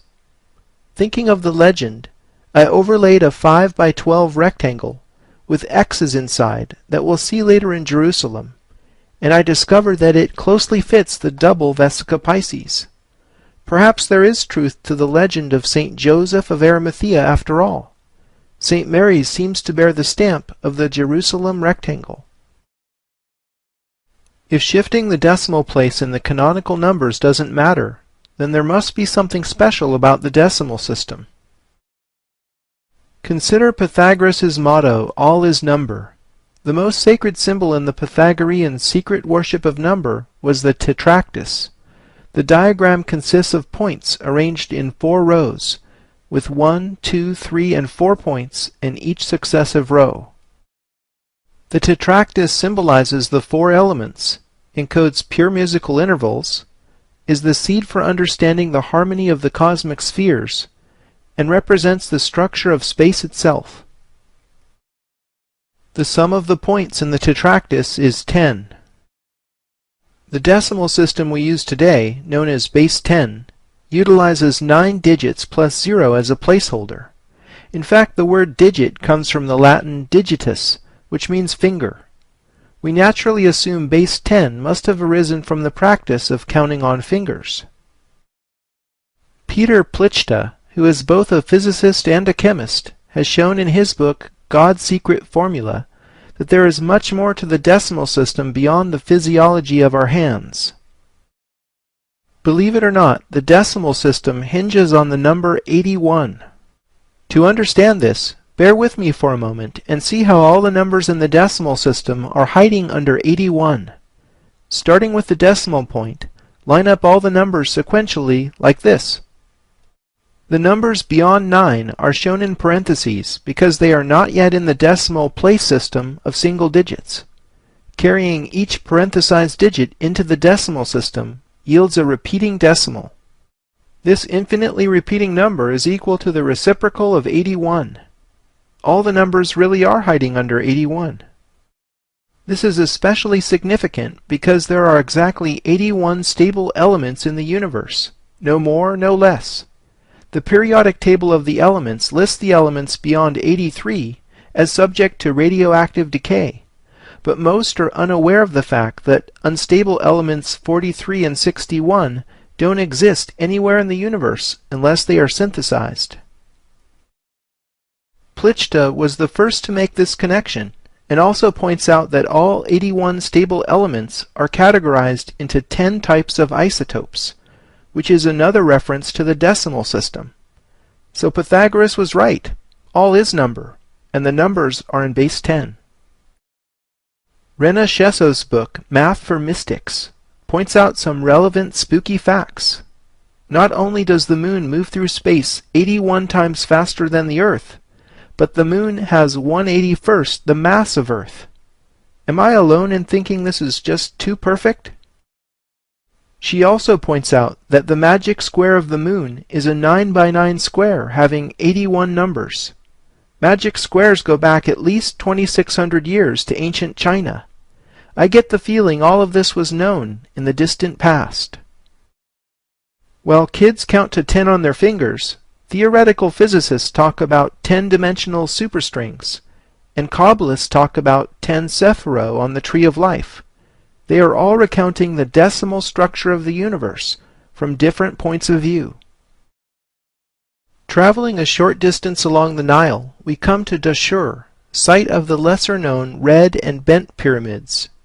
Egyptologists claim these were contemporaneous with the Great Pyramid of Giza. I think the sacred geometry of both pyramids was correctly deciphered at world-mysteries.com. The pyramids at Dashur hold keys to macrocosm and microcosm. First of all, the red pyramid isn't as steep as the Great Pyramid. Its face proportions match this red triangle within a pentagram. Tilting up 4 such triangles until they meet defines the pyramid and its slope. The pentagram is a powerful magical talisman that was a symbol of the Pythagorean school. The pentagram encodes the golden number phi within itself fractally. Phi is one of the most important numbers in mathematics, because nature uses it to proportion everything from pine cones to sunflowers and nautilus shells. Even our bodies are based on the golden section. The number 5 is associated with the microcosm, with life and in the growth of living things. The adjacent bent pyramid is the only pyramid with 2 slope angles. The lower slope is steeper than the Great Pyramid, and its face proportions match this blue triangle within a hexagon. Tilting up 4 such triangles until they meet defines the pyramid's lower slope. The upper slope matches the red pyramid, so it's red triangles within pentagons again here. So what's up with all the hexagons and pentagons? It has been said that the great enigma of alchemy is the mystery between macrocosm and microcosm. The word alchemy actually comes from al-chemi, which means the way of Egypt. I believe relating 6 to 5 is the essential key encoded at Dashur.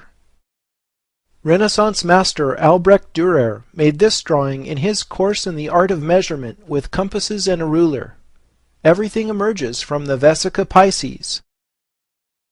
Dürer's Melancholia I is one of the most studied pieces of esoteric art. Franz Deckwitz presented the following analysis in 1979 to John Michel, who published it in his 1988 book, The Dimensions of Paradise. The opening of the compasses is the key to the engraving's metrology. The compasses, sphere, measuring stick, and overall proportions all fit the same unit. As already mentioned, the engraving's proportions of 14:11 match the Great Pyramid's half-triangle proportion. The objects in the engraving are packed with Hermetic symbolism, but the most interesting thing to me is the hidden controlling geometry. It's the alchemical wedding of pentagon and hexagon. Schwaller de Lubicz did this study of an Egyptian gateway. Notice the proportions of 6s and 5s in the opening, and the octave height of 2 compared to the overall width of a fundamental 1. Henry Lincoln co-wrote Holy Blood, Holy Grail, which became an inspiration for Dan Brown's The Da Vinci Code, published more than 20 years later. In The Holy Place, Lincoln revealed what he calls a structured landscape in the former Cathar country surrounding the mysterious village of Rennes-le-Château. Again we see the marriage of 6 and 5. The pentagram over the cube in DC is another representation of 6 and 5 coming together. Recall how triple 6s and 5s are encoded in the Washington Monument as 6,660 inches equals 555 feet. America's monumental obelisk therefore expresses the relationship between macrocosm and microcosm. Moving to a larger scale, the Earth encodes 6 to 5 in temporal and spatial terms. The Earth's precessional cycle measured in years, divided by the Earth's equatorial circumference measured in nautical miles, is precisely equal to 6 divided by 5. Alex B. Geddes discovered relationships in the solar system that express the macrocosm's relationship to the microcosm. These are published in John Martineau's superb Little Book of Coincidence. The relationships Geddes found are ratios between the products of mean orbital radii of planets in our solar system. More specifically, the ratios each equal 6 divided by 5, plus a small factor that must be added in each case to balance the equalities. Each product is a symmetrical relationship between inner rocky planets and outer gas giants. I notice that each one of the factors added to balance the equalities encodes 864. The same number you learned in the Stonehenge and San Francisco episodes is the number of the sun. How incredibly apropos. In mathematics, phi and pi are two of the most important numbers. They can be related in the following way. 6 divided by 5 times phi squared equals pi. This equation is an extremely accurate approximation, but is not exact, and as such is classified by mathematicians as a coincidence. Are all of these things just pure coincidence, or evidence of hyperdimensional resonance? For a more complete answer to that, you'll have to wait for the Paris episodes. For the next astonishing example of 6s over 5s, we'll visit the holy city of Jerusalem.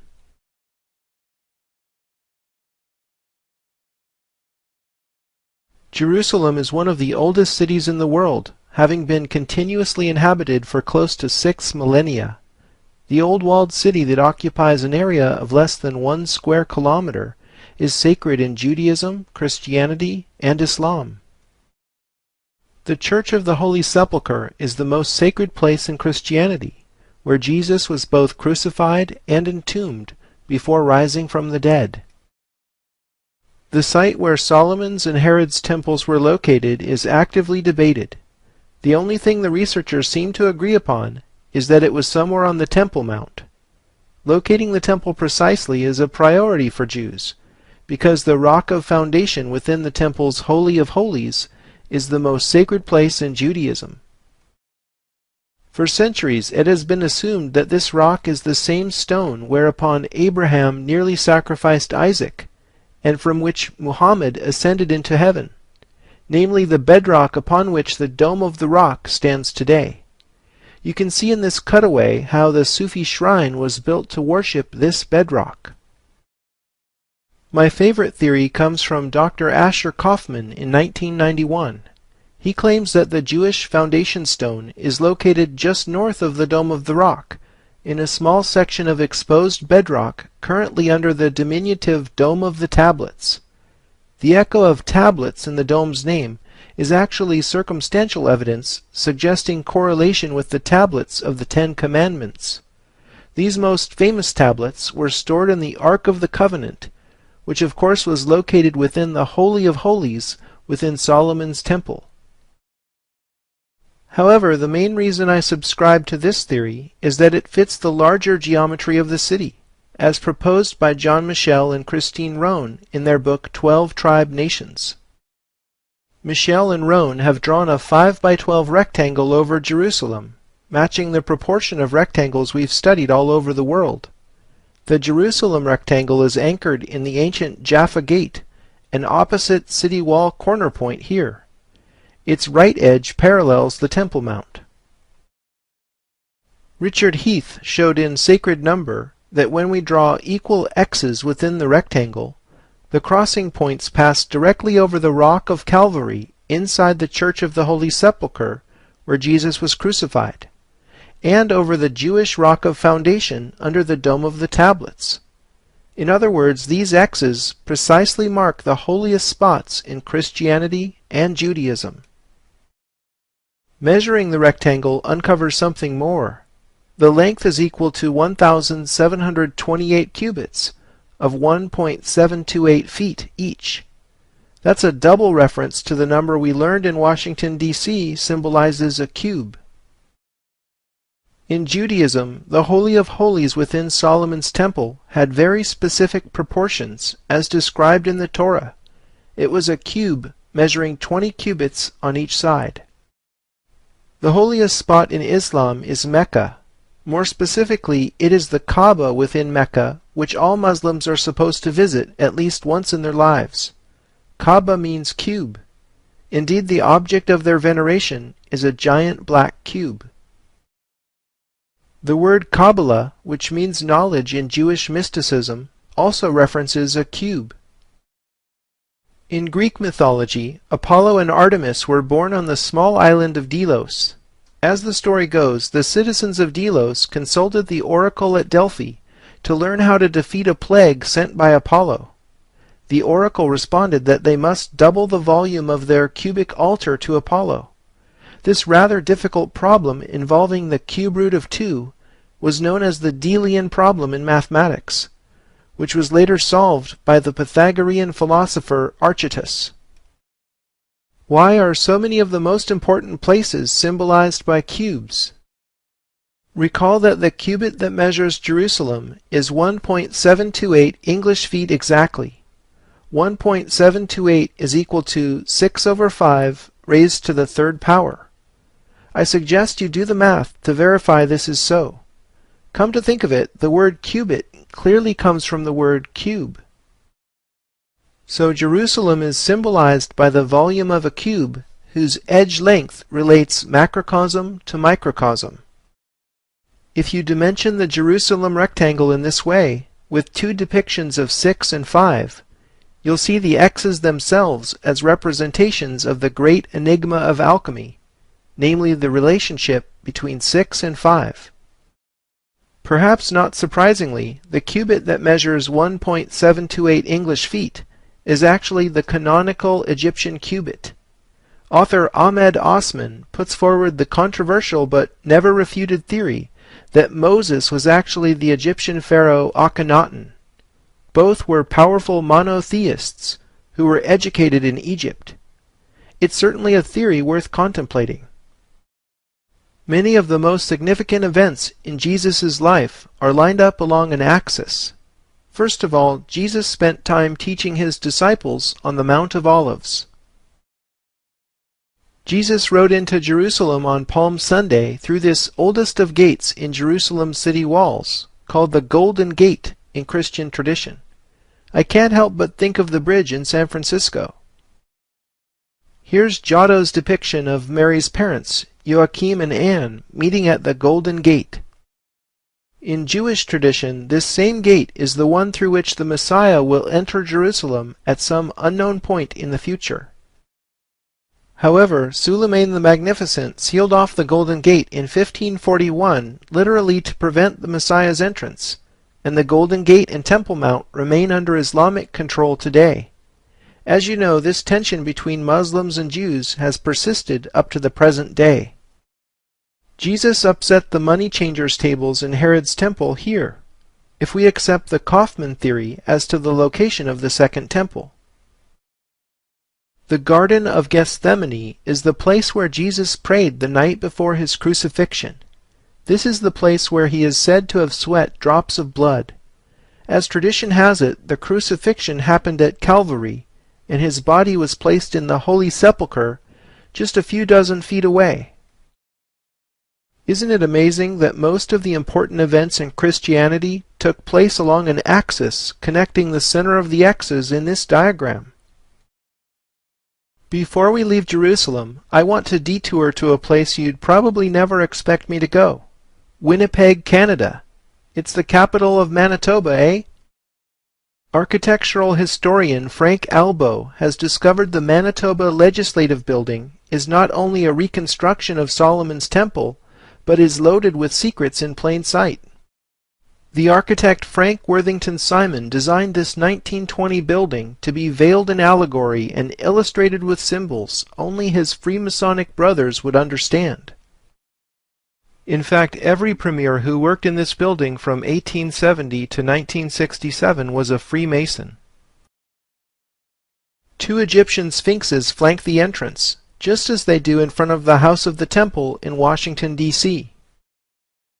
The top of the dome features a 13-foot-high gilded statue of Mercury, the same golden boy we'll meet again in Paris. After going up 2 flights of 13 steps, one enters a cubic space measuring 66.6 feet on edge. We'll uncover the unexpected meaning of 666 in the most surprising of places in Paris. It's probably not what you think. According to Albo's research, 2 13-foot-high bronze bisons identify this as a cleansing room in temple vernacular.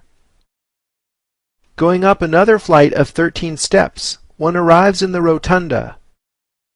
There's a mural on the wall of the rotunda above the entrance to the Manitoba Legislative Assembly that ostensibly depicts World War I. However, a man wearing a white robe with exposed chest, being supported by his brother, identifies him as an initiate in the first Masonic degree ceremony. Albo identifies this mural as the altar in what is secretly an initiation chamber. Looking up in the rotunda, you see the underside of the central dome the golden boy is perched upon, and looking down a level through an oculus in the floor reveals a fascinating space called the Pool of the Black Star. Just off the rotunda is the Lieutenant Governor's reception suite, which is the only space in the building off limits to the public. Albo got special permission to measure the chamber, and discovered it's a cube, having an edge length of 20 cubits. These are precisely the same dimensions as the Holy of Holies within Solomon's Temple, a place that was also obviously off limits to the public. But if this represents the Holy of Holies within Solomon's Temple, where is the Ark of the Covenant? Albo discovered it's directly above this suite on the building exterior. The war chest, as it's known, is flanked by 2 warriors, which one can accurately identify as raiders of the lost Ark. This building is clearly amazing, but why is it here? Albo points out that Winnipeg is at the geographical center of North America. The black star at the heart of the legislative building was deliberately placed upon this naval point. Okay, but what is the building really doing? I think the Manitoba Legislative Building was designed as a magical talisman to harvest, or in some sense control, the energies of North America. Consider a much older example of this type of talismanic magic. Old Sarum, which is the center point of ley lines in England, dates from the same era as Stonehenge, Avebury, and Silbury Hill. This radiating topology reminds me of one other magical artifact, the sun disk worshipped during the reign of King Tut's father, the pharaoh Akhenaten. If you think believing in magic is childish, consider Walt Disney's so-called Magic Kingdom. Did you know Disneyland has a mysterious Club 33, which is not open to the general public? We know from studying DC how important the number 33 is to Masons. Club 33 memberships cost $20,000, and it's the only place in Disneyland where alcohol is served. There's clearly more going on in the Magic Kingdom than meets the eye. I think the black star at the center of North America holds a much deeper secret. Physicist Nassim Haramein, whom you'll hear more about in Rome, believes that Moses took a compact power source out of the Great Pyramid and placed it inside the Ark of the Covenant before he left Egypt. Haramein showed how the Ark fits precisely within the misnamed sarcophagus inside the king's chamber within the Great Pyramid. It was misnamed because no mummy has ever been found in an Egyptian pyramid.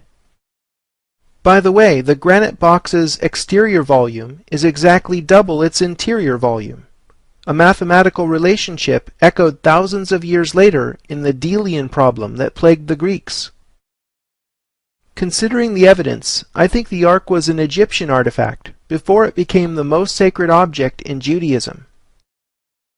In any case, Haramein believes the power source inside the Ark was a mini black hole. During their exodus from Egypt, the Bible says the Israelites followed a pillar of cloud by day and a pillar of fire by night. Haramein claims the mini black hole stored in the Ark would have produced just such a fiery vortex, rising like a pillar. Haramein's physics show that stars are really black holes under a mantle of trapped matter. Sunspots are black because they literally are vortices in the mantle that expose the black hole inside the sun. The pool of the black star reveals this great cosmic secret to those who can decode the secrets in plain sight. Perhaps there is nowhere else in the world with more layers of history and symbolism than Jerusalem. I can think of no better example of this than in the Church of the Holy Sepulchre. Its architecture is a patchwork made from so many untold layers.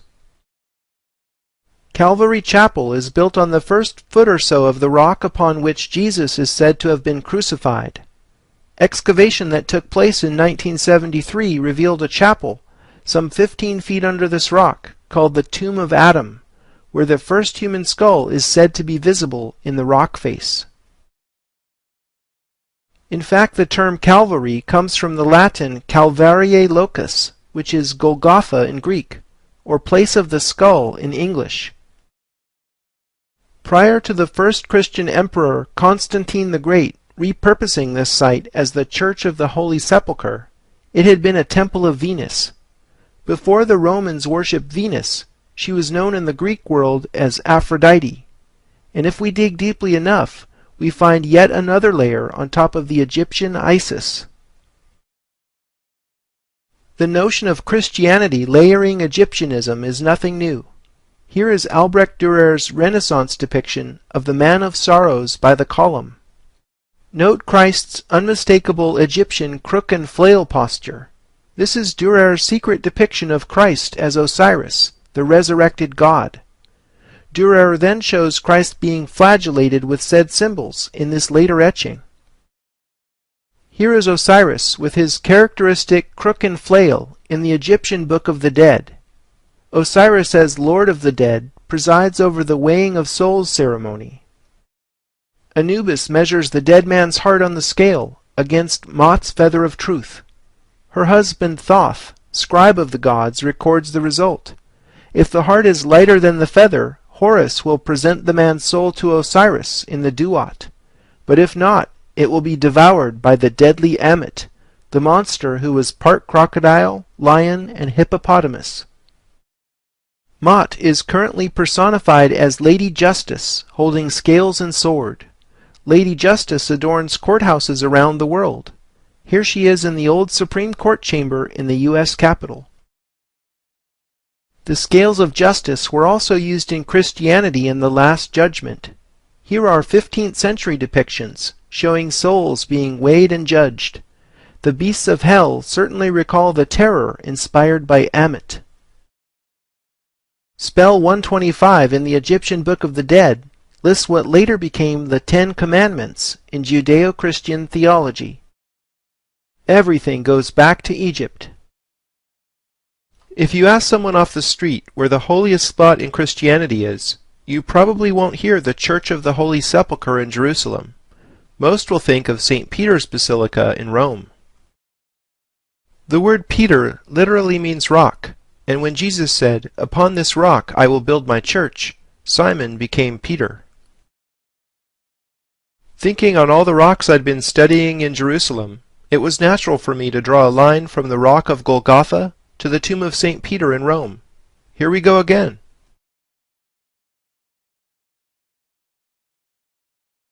The line connecting Golgotha with the tomb of St. Peter passes directly over the center of the Campidoglio, marked today by the equestrian statue of Marcus Aurelius. What we see in the Campidoglio is Michelangelo's vision for the top of the Capitoline Hill, the ancient world's original capital. It took a Renaissance genius to symbolically turn the Roman power equation on its head. So instead of having the Capitoline face the ancient Roman Forum, as it had for 2 millennia, Michelangelo turned the Campidoglio 180 degrees to face the Vatican. The Campidoglio's paving pattern depicts a 12-pointed elliptical star, symbolizing a zodiac, with the sun at the center.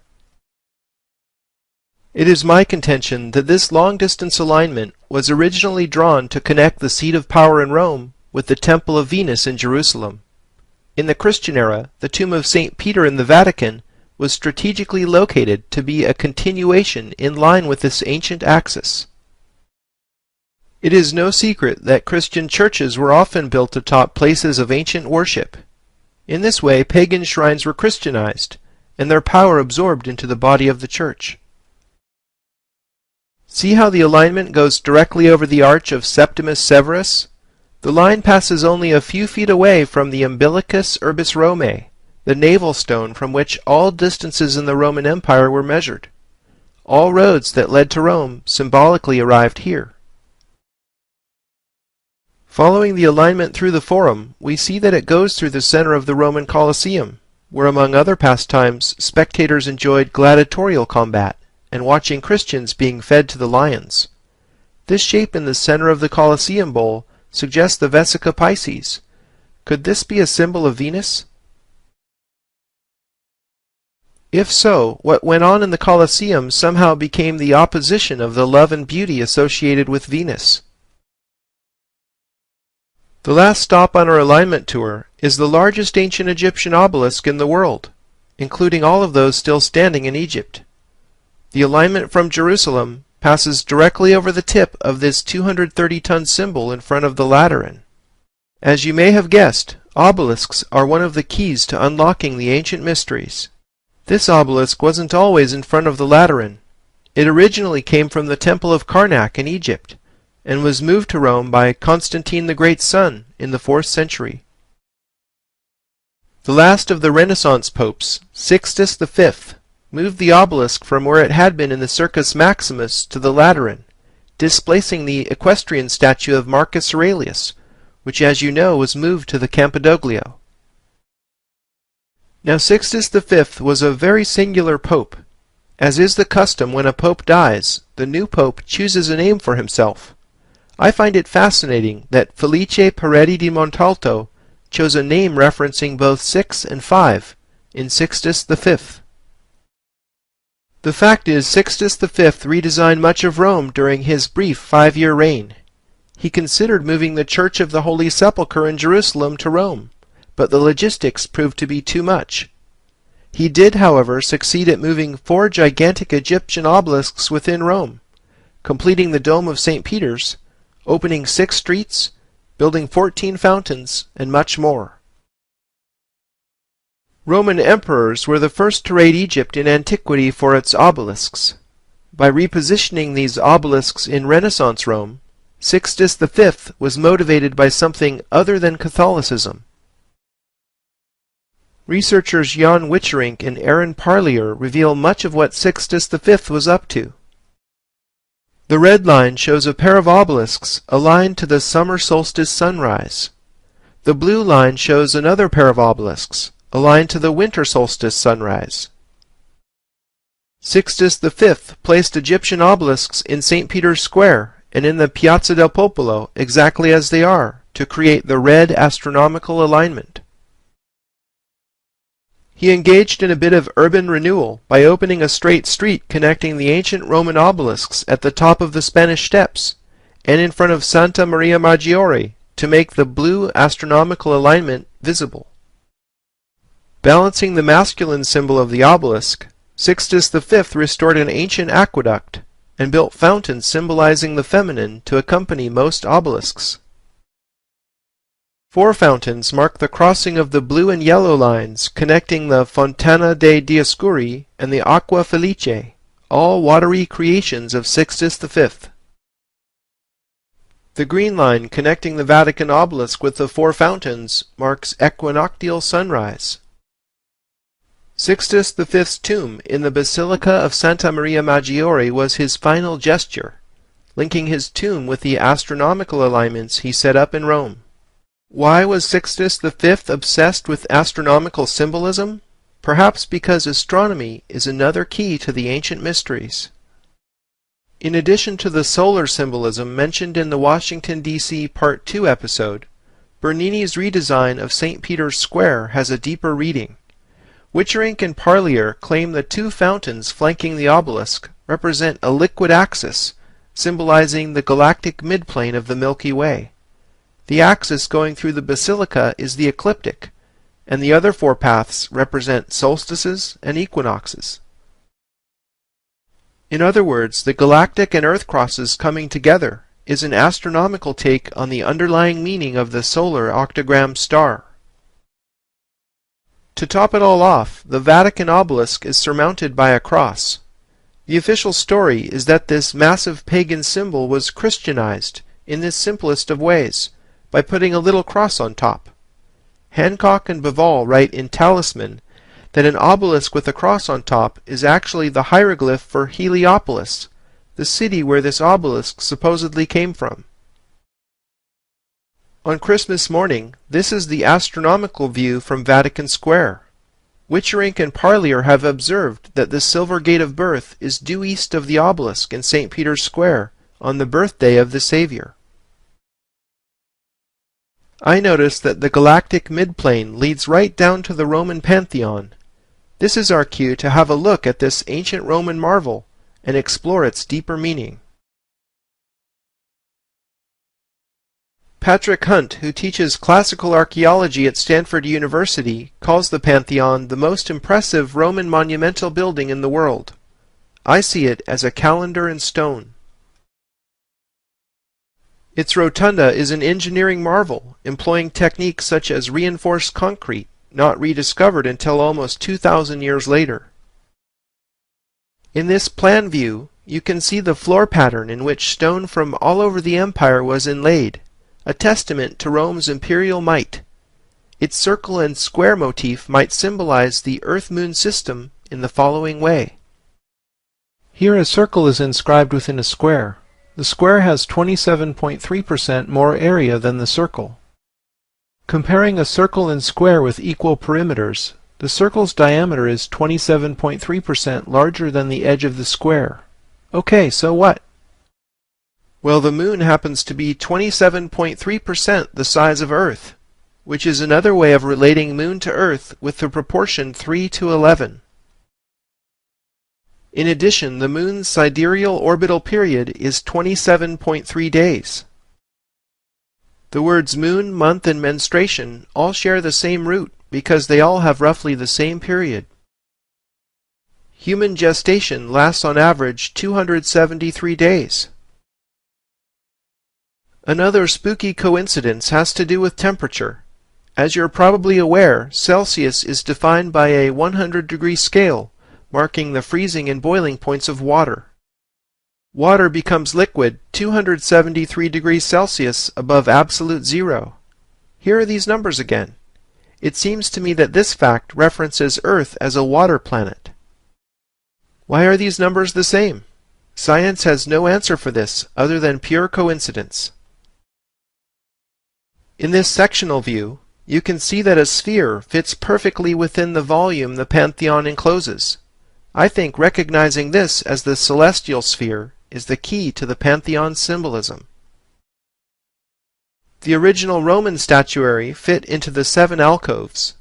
The pantheon of pagan gods was replaced with Christian saints when the building was christened the Church of Santa Maria Rotunda in the year 609. Exchanging pagan gods for astrological symbols, we see an arrangement matching the Ptolemaic harmony of the spheres.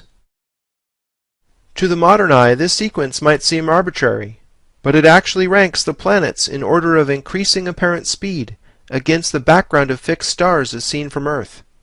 Ptolemaic cosmology is therefore an Earth-centric approach to astronomy. Mark Booth writes in The Secret History of the World, Ptolemy's map of the spheres is conventionally presented as having been superseded by the ideas of Copernicus, Galileo, and so on, but in fact was and is an accurate map of the spiritual dimension of the cosmos, a dimension which seemed more real to the ancients than the material cosmos. Are you aware that the days of the week are named after the planets? With the exception of Saturn Day, Sun Day, and Moon Day, English speakers unfamiliar with Norse gods might have an easier time spotting this connection in French or Italian. Connecting the days of the week in order yields a 7-pointed star, somewhat distorted to accommodate squeezing it into the octagonal symmetry of the Pantheon. Looking up in the rotunda, you see the oculus, or central void in the dome. The oculus is the sole source of illumination in the interior, so it clearly symbolizes the sun. The 5 rising tiers of coffers might represent the 5 planets visible with the naked eye from Earth. The 28 divisions around the circumference is where things really get interesting. It is my contention that the 28 rays represent days. Consider a month of 4 7-day weeks lasting 28 days. 13 such months add up to 364 days. The extra day needed to round out a 365-day year is where we get the phrase, a year and a day. Richard Heath has traced this 13-month plus 1-day calendar to the matriarchal societies of the Bronze Age. The Egyptian Sothic year lasted exactly 365 days, without compensating for leap year as we do today. Sothis is the Greek name for Sirius, the star the Egyptians based their new year on. Any way that Father Time slices it, the 28-day division fits the Osiris story. The Temple of Isis on the island of Philae has bas-reliefs which tell the Osiris story. Here Osiris has 28 stalks of wheat emerging from his dead body. The 13 pieces that Isis later reassembled symbolize the 13-month calendar of 28-day months, and his missing phallus represents the extra day, rounding out the Sothic year. Many religious stories encrypt astronomical information in their core levels. Returning to Egypt for more wisdom, let's take a look at the Earth-Moon diagram that came from studying the Great Pyramid. Recall how the relative sizes of Moon and Earth fit the diagram when the circle was squared.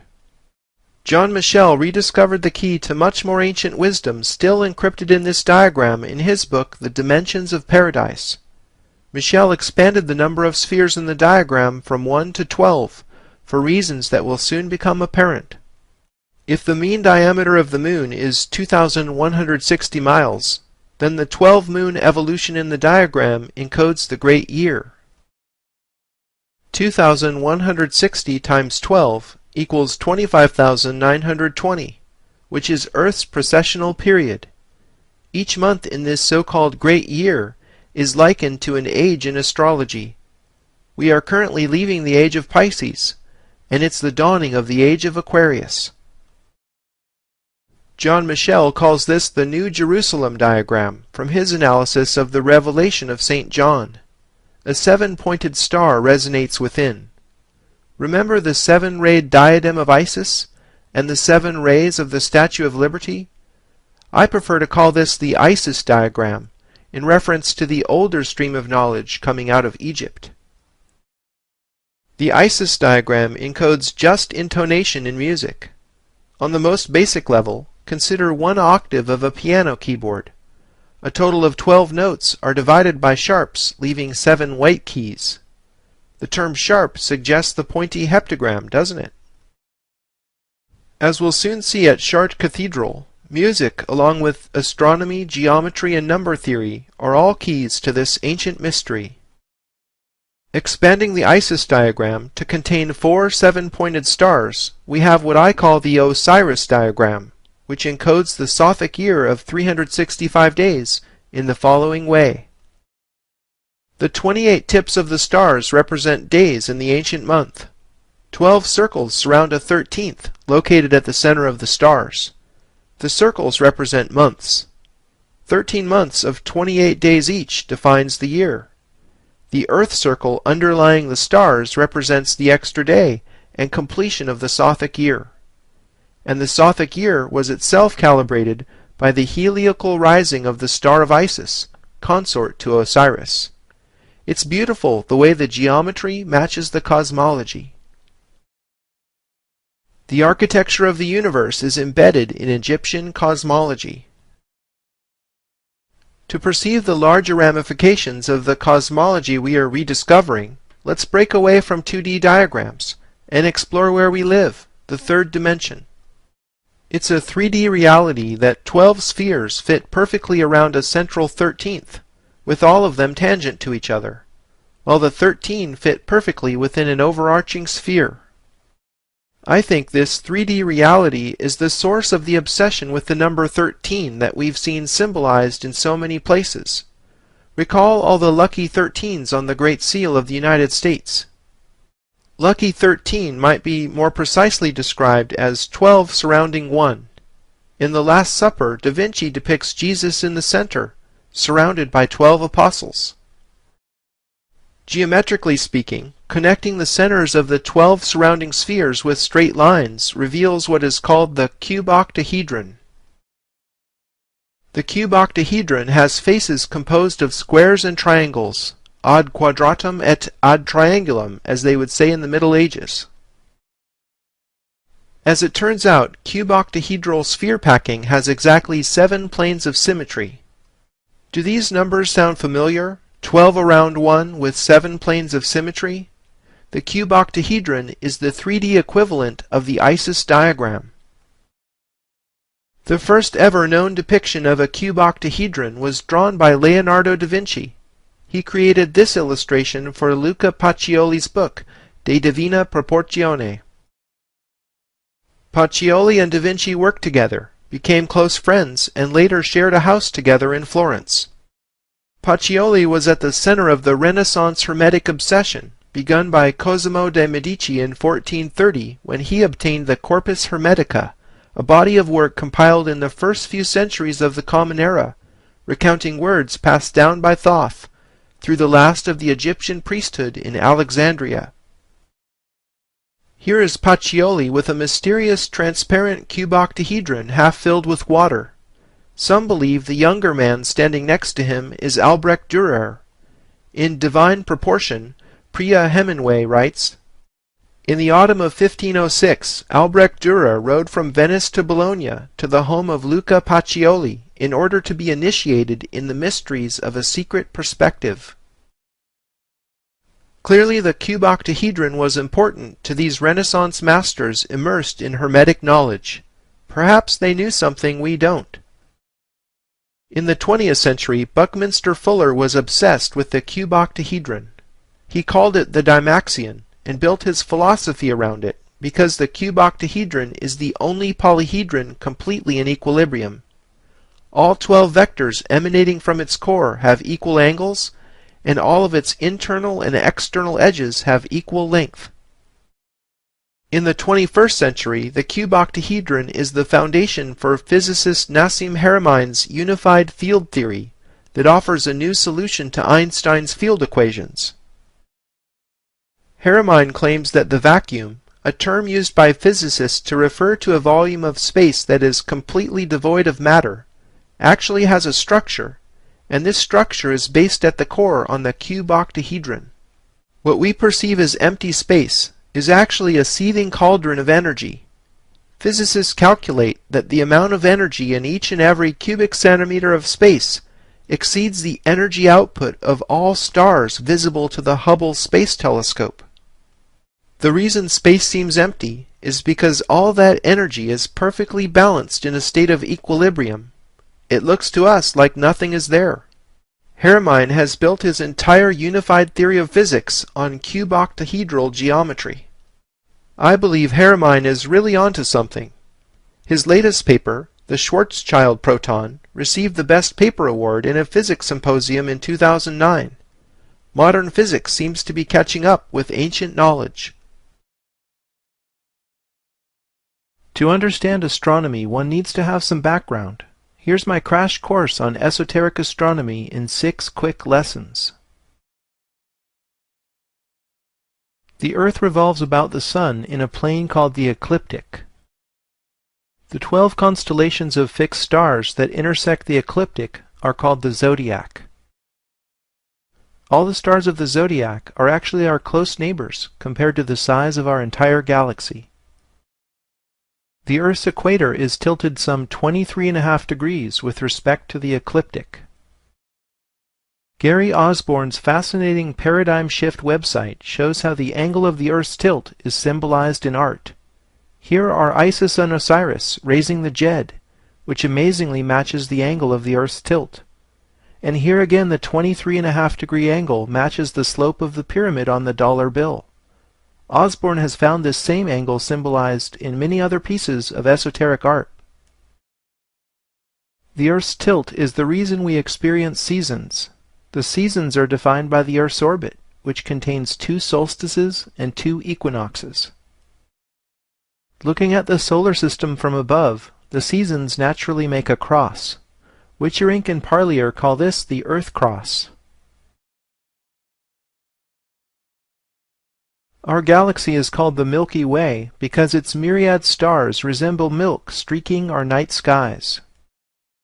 If you were able to look at our galaxy edge-on, you would see it as a flattened disk.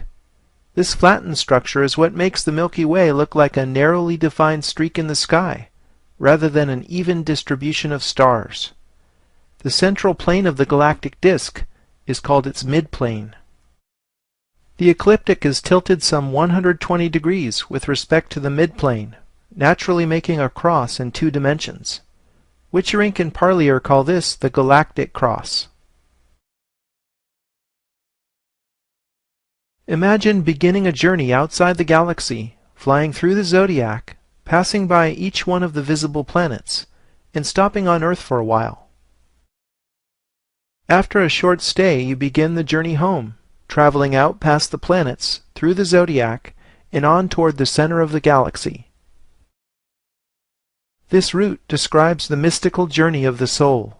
It is mirrored in the Ptolemaic or geocentric cosmology that predated Copernicanism. The ancient Egyptians represented beginning and ending waypoints along the journey of the soul with silver and golden gates. Witcherink and Parlier show that the direction of the Silver Gate is located between the horns of Taurus as seen from Earth. You can find the horns by following Orion the Hunter's Club, or Monoceros the Unicorn's Horn, because both point at the intersection of the galactic midplane and the ecliptic, a point known to the Egyptians as the Silver Gate. Isis, shown with horns framing the sun disk, symbolizes her guardianship of the Silver Gate, or Gate of Birth. On the opposite side of the zodiac, the Golden Gate is located close to where the arrow of Sagittarius is pointing, and where the stinger of Scorpio is reaching. The Golden Gate is the second place where the galactic midplane and ecliptic intersect.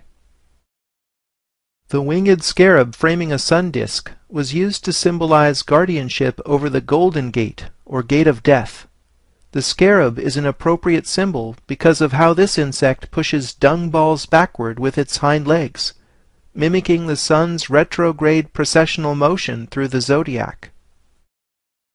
The coat of arms for the state of Vatican City features silver and gold keys, because these are the keys to the kingdom that Christ gave to Peter.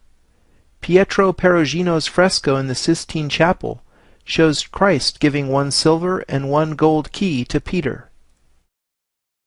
I see the two Roman arches flanking the fresco as secretly depicting the Egyptian silver and golden gates. The octagonal domed building in the center clearly represents the sun, and the perspective grid must be the ecliptic. The people in the piazza are taking the journey of the soul. I was taught as a child to follow the outer edge of the Big Dipper to find the North Star Polaris. In the past, this rule of thumb didn't always work, because the celestial pole changes over time due to the Earth's precession. When the Great Pyramid was built, the star Thuban in the constellation Draco was the North Star. Remember, one of the pyramid shafts point at Thuban.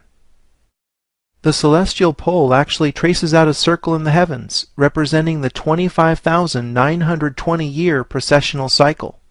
This cycle is called the Great Year. In 3D, the Great Year is seen as a precessional cone swept out over time by the Earth's tilted axis. The Earth's precessional cone, the Sun, and the galactic midplane will precisely align on winter solstice 2012. Author John Major Jenkins calls this phenomenon galactic alignment. The Mayan long count calendar was designed to end on winter solstice, December 21, 2012. Acharya S. says in The Christ Conspiracy, many of the world's crucified godmen had their traditional birthdays on December 25th. This date is set because the ancients recognized that the sun makes an annual descent southward until after midnight of December 21st, the winter solstice, when it stops moving southerly for 3 days, and was born again after midnight of December 24th. Thus, these many different cultures celebrated with great joy the Son of God's birthday on December 25th. Christmas 2012 marks the beginning of a new great year. The Milky Way galaxy has a rotational period that I like to call the galactic year. It lasts approximately 224 million years. Our solar system is related to the larger cycle through number. There are 8,640 great years in the galactic year. It's amazing how the Earth's precessional cycle, the number of the Sun, and the decad harmonize with the galactic year. Before the Italian Renaissance, there was an earlier flowering of ancient knowledge in medieval France. This was initiated when 9 self-described poor knights of Christ returned from a decade of excavation work undertaken in the Temple Mount of Jerusalem. The most famous preacher of the age, Saint Bernard de Clairvaux, argued persuasively on their behalf at the Council of Troyes in 1129. This resulted in the Templar order being officially chartered and endorsed by the Catholic Church. The poor Templars instantly became a favored charity, and it certainly didn't hurt when the Pope signed an order saying they didn't have to pay any taxes, could pass freely through international borders, and were exempt from all legal authority save for his own. This also tells you something about just how powerful the papacy was in those days. The Templars accepted large donations and monetary deposits, started issuing letters of credit, opened banks in several countries, and essentially became the first multinational corporation. Very quickly the Templars had an abundance of gold and military power.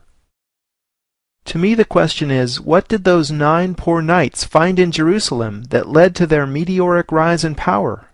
Could they have found Enoch's cube buried in the Temple Mount from before the Great Flood? Whatever the case, I believe they unearthed knowledge rather than gold. and with knowledge comes power. Speaking of someone with sacred knowledge, Saint Bernard de Clairvaux is a fascinating figure. Norman Cantor had this to say about Bernard in his book The Civilization of the Middle Ages. Bernard played the leading role in the development of the Virgin cult, which is one of the most important manifestations of the popular piety of the 12th century. In early medieval thought, the Virgin Mary had played a minor role, and it was only with the rise of emotional Christianity in the 11th century that she became the prime intercessor for humanity with the deity. Bernard wrote, "No one can enter heaven unless by Mary, as though through a door." In this illumination, Bernard is shown receiving a stream of milk from the Virgin's breast. He wrote several works on the Queen of Heaven, which was also an epithet used in ancient Egypt for Isis. Essentially, Bernard reintroduced the cult of Isis to the West under the veil of Mary. As the primary architect of the Cistercian and Templar orders, Bernard's writings had a major impact on the Gothic building explosion that ensued all over Europe for the next 300 years. On building, Bernard wrote, "There must be no decoration, only proportion. As you've seen, proportion is what sacred geometry is all about." Although the current Cathedral of Our Lady of Chartres was begun a few decades after St. Bernard's death, Chartres had long before been a pilgrimage center dedicated to the Virgin. Since 876, the site housed the Sancta Camisa, a tunic said to have been worn by the Virgin Mary. When the old church at Chartres burned down, the relic was feared lost. When the Sancta Camisa was discovered unharmed in the ashes, it was deemed a miracle. The dramatic recovery of the relic catalyzed medieval Europe's interest in the building project, and Chartres ended up becoming the first cathedral dedicated to Notre Dame, and one of the finest examples of Gothic architecture in the world. More than a place of religious worship, Chartres was also a cathedral school in the medieval period. In this school, Platonic and Pythagorean thought passed through a Christian filter and resurfaced in the West after a 1,000-year hiatus. Chartres remembers Pythagoras in this sculpture in the right bay of the royal portal tympanum. The 7 liberal arts comprise the curriculum taught in the school of Chartres. The 7 arts were split into 2 groups, the trivium and quadrivium. Trivium is where we get the word trivial, because grammar, rhetoric, and logic were considered basic but necessary skills to master, before studying the more challenging quadrivium subjects, which included number theory, music, geometry, and astronomy. Each one of the subjects in the quadrivium serves as a key to the ancient mysteries. The 7 medieval liberal arts were a bit different compared to a liberal arts degree today. These subjects were taught only to the elite. The so-called servile arts were taught to tradespeople employed by the elite. The goal of the servile arts was not to cultivate critical thinking, but to develop specific skills required by farmers, blacksmiths, carpenters, stonemasons, and so on. This liberal, servile division mirrors the internal division between speculative masons, more commonly known as Freemasons, and the operative stonemasons who actually built the cathedral. Australian architect John James has discovered how the floor plan of the cathedral was laid out ad quadratum, as you can see from the red squares. The smaller squares are half the size of the larger, as octaves are related in music. The template for the cathedral ground plan clearly echoes the quadrivium. 2 millennia ago, famed Roman architect Vitruvius described in his 10 books of architecture that effective temples are based on the proportions of the human body. Vitruvius's written description of ideal human proportions later influenced many Renaissance artists, including Leonardo da Vinci and Cesare Cesariano. Here, Cesariano's Vitruvian Man fits the cathedral's ground plan and shows that it was based on the proportions of the human body as laid out in antiquity. English professor of architecture Keith Critchlow has discovered a fascinating correlation between the floor plan and front elevation of Chartres. Intrigued by the fact that the rose windows containing the exquisite stained glass and the famed labyrinth have equal diameters, Critchlow compared the plan to the elevation.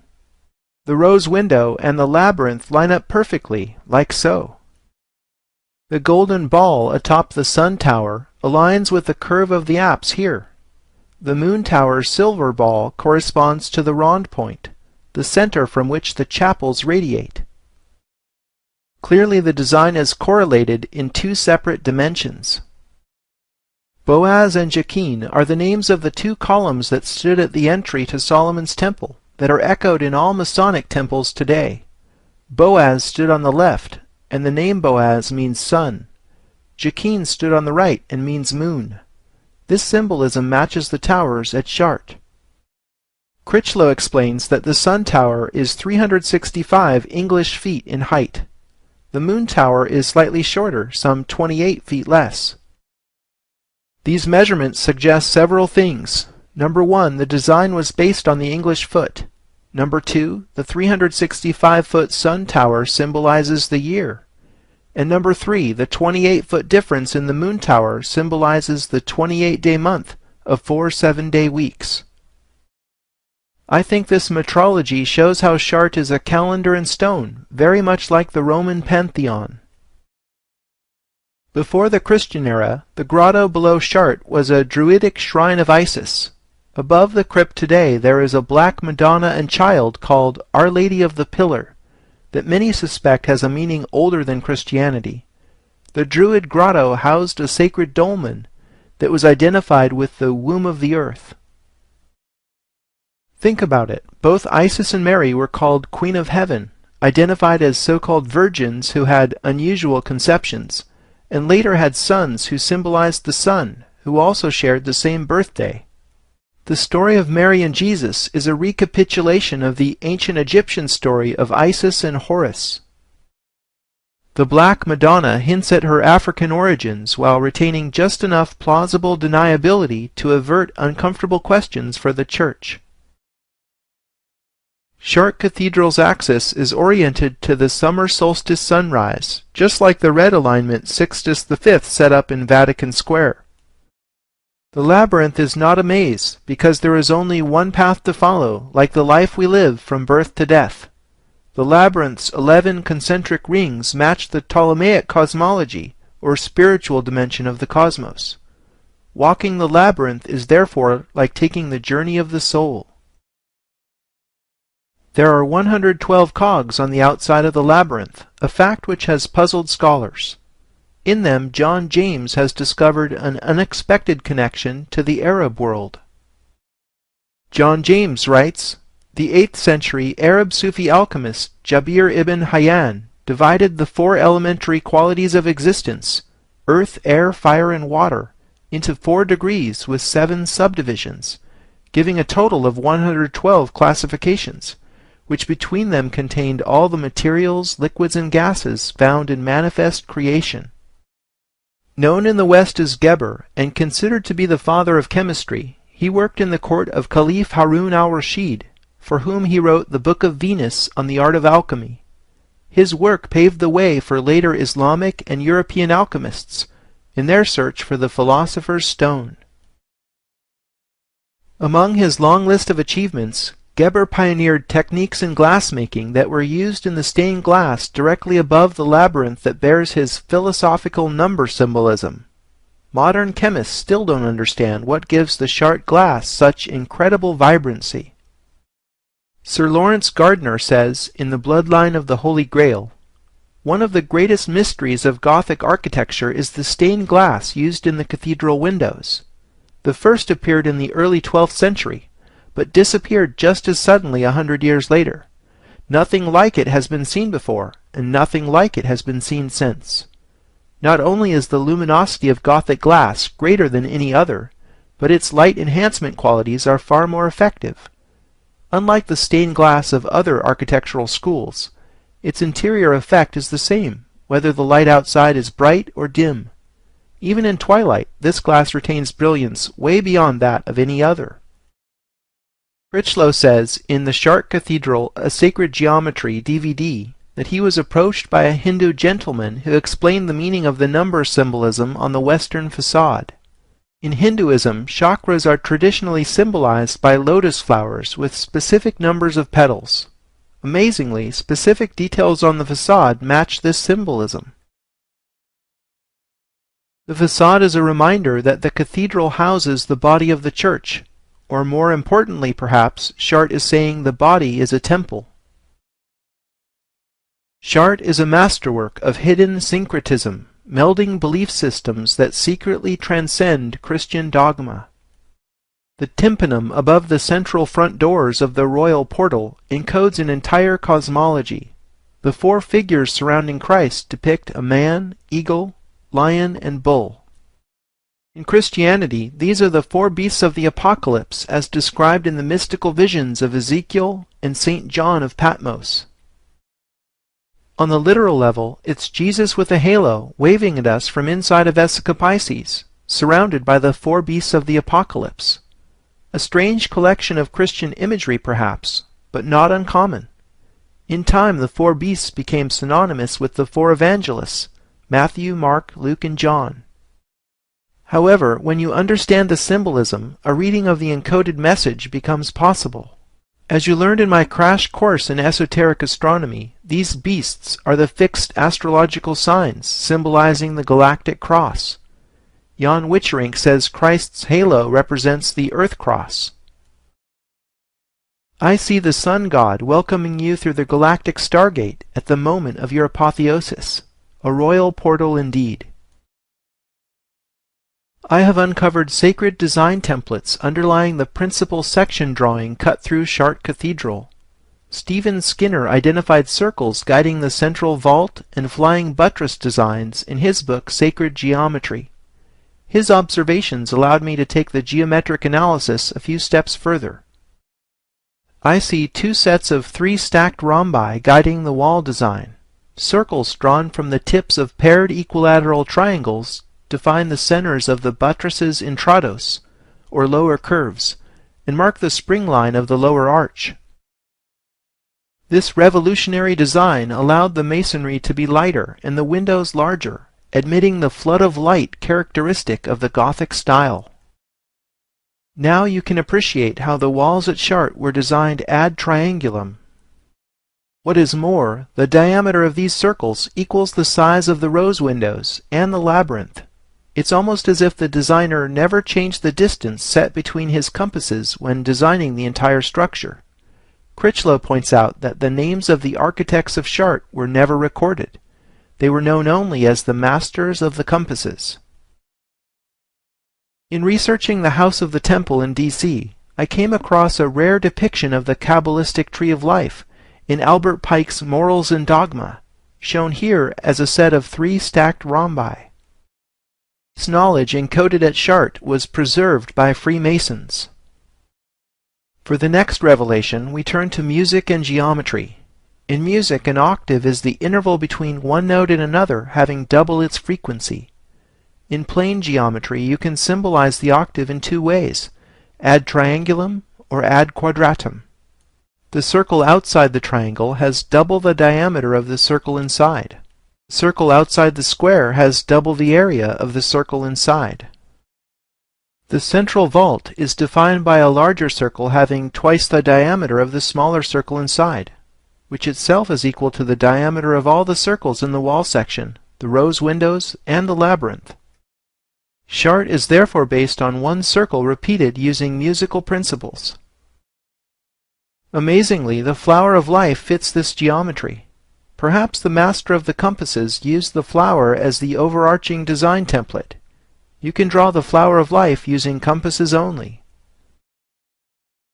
The nave width is set by a central circle which is tangent to 4 others, having equal diameters.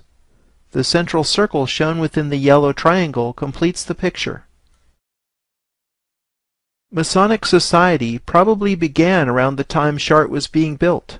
Recall how Saint Bernard de Clairvaux was instrumental in the formation of the Templars, and later, after the Templars were taken down, the knowledge they unearthed from Solomon's Temple went back underground to survive in Masonry, Rosicrucianism, and other secret societies. The Masonic square and compasses emblem often depicts these instruments surrounding the letter G. As with most symbols, the meaning of G depends upon your level of knowledge. I've seen it referred to at times as geometry, the generative principle, and most appropriately for what I'm investigating, the great architect of the universe.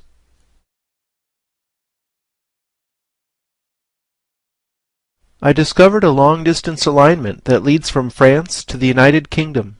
This one begins very close to Chartres, both in time and space. Chartres Cathedral was built at the same time as Bourges Cathedral, and is only 100 miles away. When I was studying Bourges Cathedral, I kept thinking about the connections between the founder of the Gothic style and the Templars.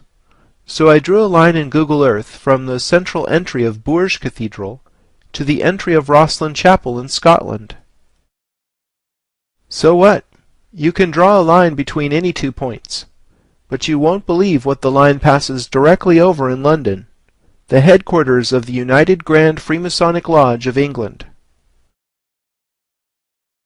The United Grand Lodge of England is the main governing body of Freemasonry within England, Wales, and much of the former British Empire. The building is on Great Queen Street, no less. UGLY, as the organization is known, seems to be a fitting acronym for its Ugly as Sin container, historically third on the site since Masonic meetings first started here in 1775, a year before the American Revolution. Perhaps some of America's Masonic founding fathers planned the revolution here. I'm not sure. When the Templars were around, they controlled a sizable district less than half a mile away in the city of London. The temple includes Temple Church, the adjacent middle and outer temples, and a host of related buildings. The Templars themselves said they designed the round portion of Temple Church after the Church of the Holy Sepulchre in Jerusalem, which also features a rotunda. Perhaps politics motivated them to claim Christian provenance for their temple. Longtime esoteric researcher John Smout says a better geometric comparison is between Temple Church and the Dome of the Rock, which seems to have a high degree of correlation with the round church's ground plan. This makes more sense to me, as the Templars did take their name from the Temple Mount in Jerusalem. Case in point, they were never known as the Knights of the Holy Sepulchre. Whichever building was ultimately their template, the Templar influence was so powerful that they actually got the Patriarch of Jerusalem to come to London and consecrate Temple Church in 1185. Temple Church was brought to the public's attention in the Da Vinci Code, where it was the scene of a shootout amidst marble effigies of medieval knights. The temple served at times as the residence of kings and representatives of the Pope, while Temple Church itself served as a depository bank. I believe Smout's geometric analysis of Temple Church is right on the money, if you'll pardon the pun. The temple plan is laid out with triangles and squares, which we know from studying Chartres Cathedral have hidden significance. Triangles and squares are arranged in such a way as to depict 3 cubes. The symbolism of 3 cubes is something we've seen before in the George Washington Masonic National Memorial. I believe 3 cubes symbolize the holographic nature of the universe, the human, planetary, and stellar scales resonating as a fractal structure, as above, so below. My reasons for coming to this unusual conclusion will become apparent in the Paris episodes. After the Great Fire of London in 1666, Sir Christopher Wren was chosen to redesign St. Paul's Cathedral. He oriented St. Paul's in line with the axis of Temple Church. Extending beyond St. Paul's, we see the alignment continues to the Bank of England. The bank was chartered in 1694 during the construction of Wren's Cathedral. More than just a local branch, the Bank of England is the central bank of the whole of the United Kingdom, and is the model on which most countries' modern central banks are based. The Bank of England is literally the mother of all banks. Recall how the Templars' meteoric rise in power came in part by becoming the first transnational bank, and how Temple Church itself acted as a bank, whilst housing both royals and papal representatives. By tracing the alignment from Temple Church to the Bank of England through St. Paul's Cathedral, we draw a connection between Templars, the modern banking system, and the Church, three powerful bedfellows. The Bank of England presides over a street pyramid in the heart of the City of London. The symbolism of the bank over a pyramid suggests a hidden power relationship, analogous to the House of the Temple presiding over the Pyramid of Washington, D.C. After all, pyramids are clear symbols of hierarchy, and one can read it as control from the top down. The base of the pyramid contains the London Stone, said to be the rock from which all distances in the United Kingdom were measured. The Romans laid this foundation stone in London, just as they had done earlier with the Umbilicus Urbis Romae. You could say this pyramid was built on a rock-solid Roman foundation. Some of the greatest secrets are hidden in plain sight. Isn't that strange? I mean, if you ran a secret society, why painstakingly encrypt your greatest truths in alignments, city plans, and in architecture? I would have thought there were better ways of keeping secrets. There must be some kind of power gained or maintained by hiding these truths out in the open where many can see, but few understand.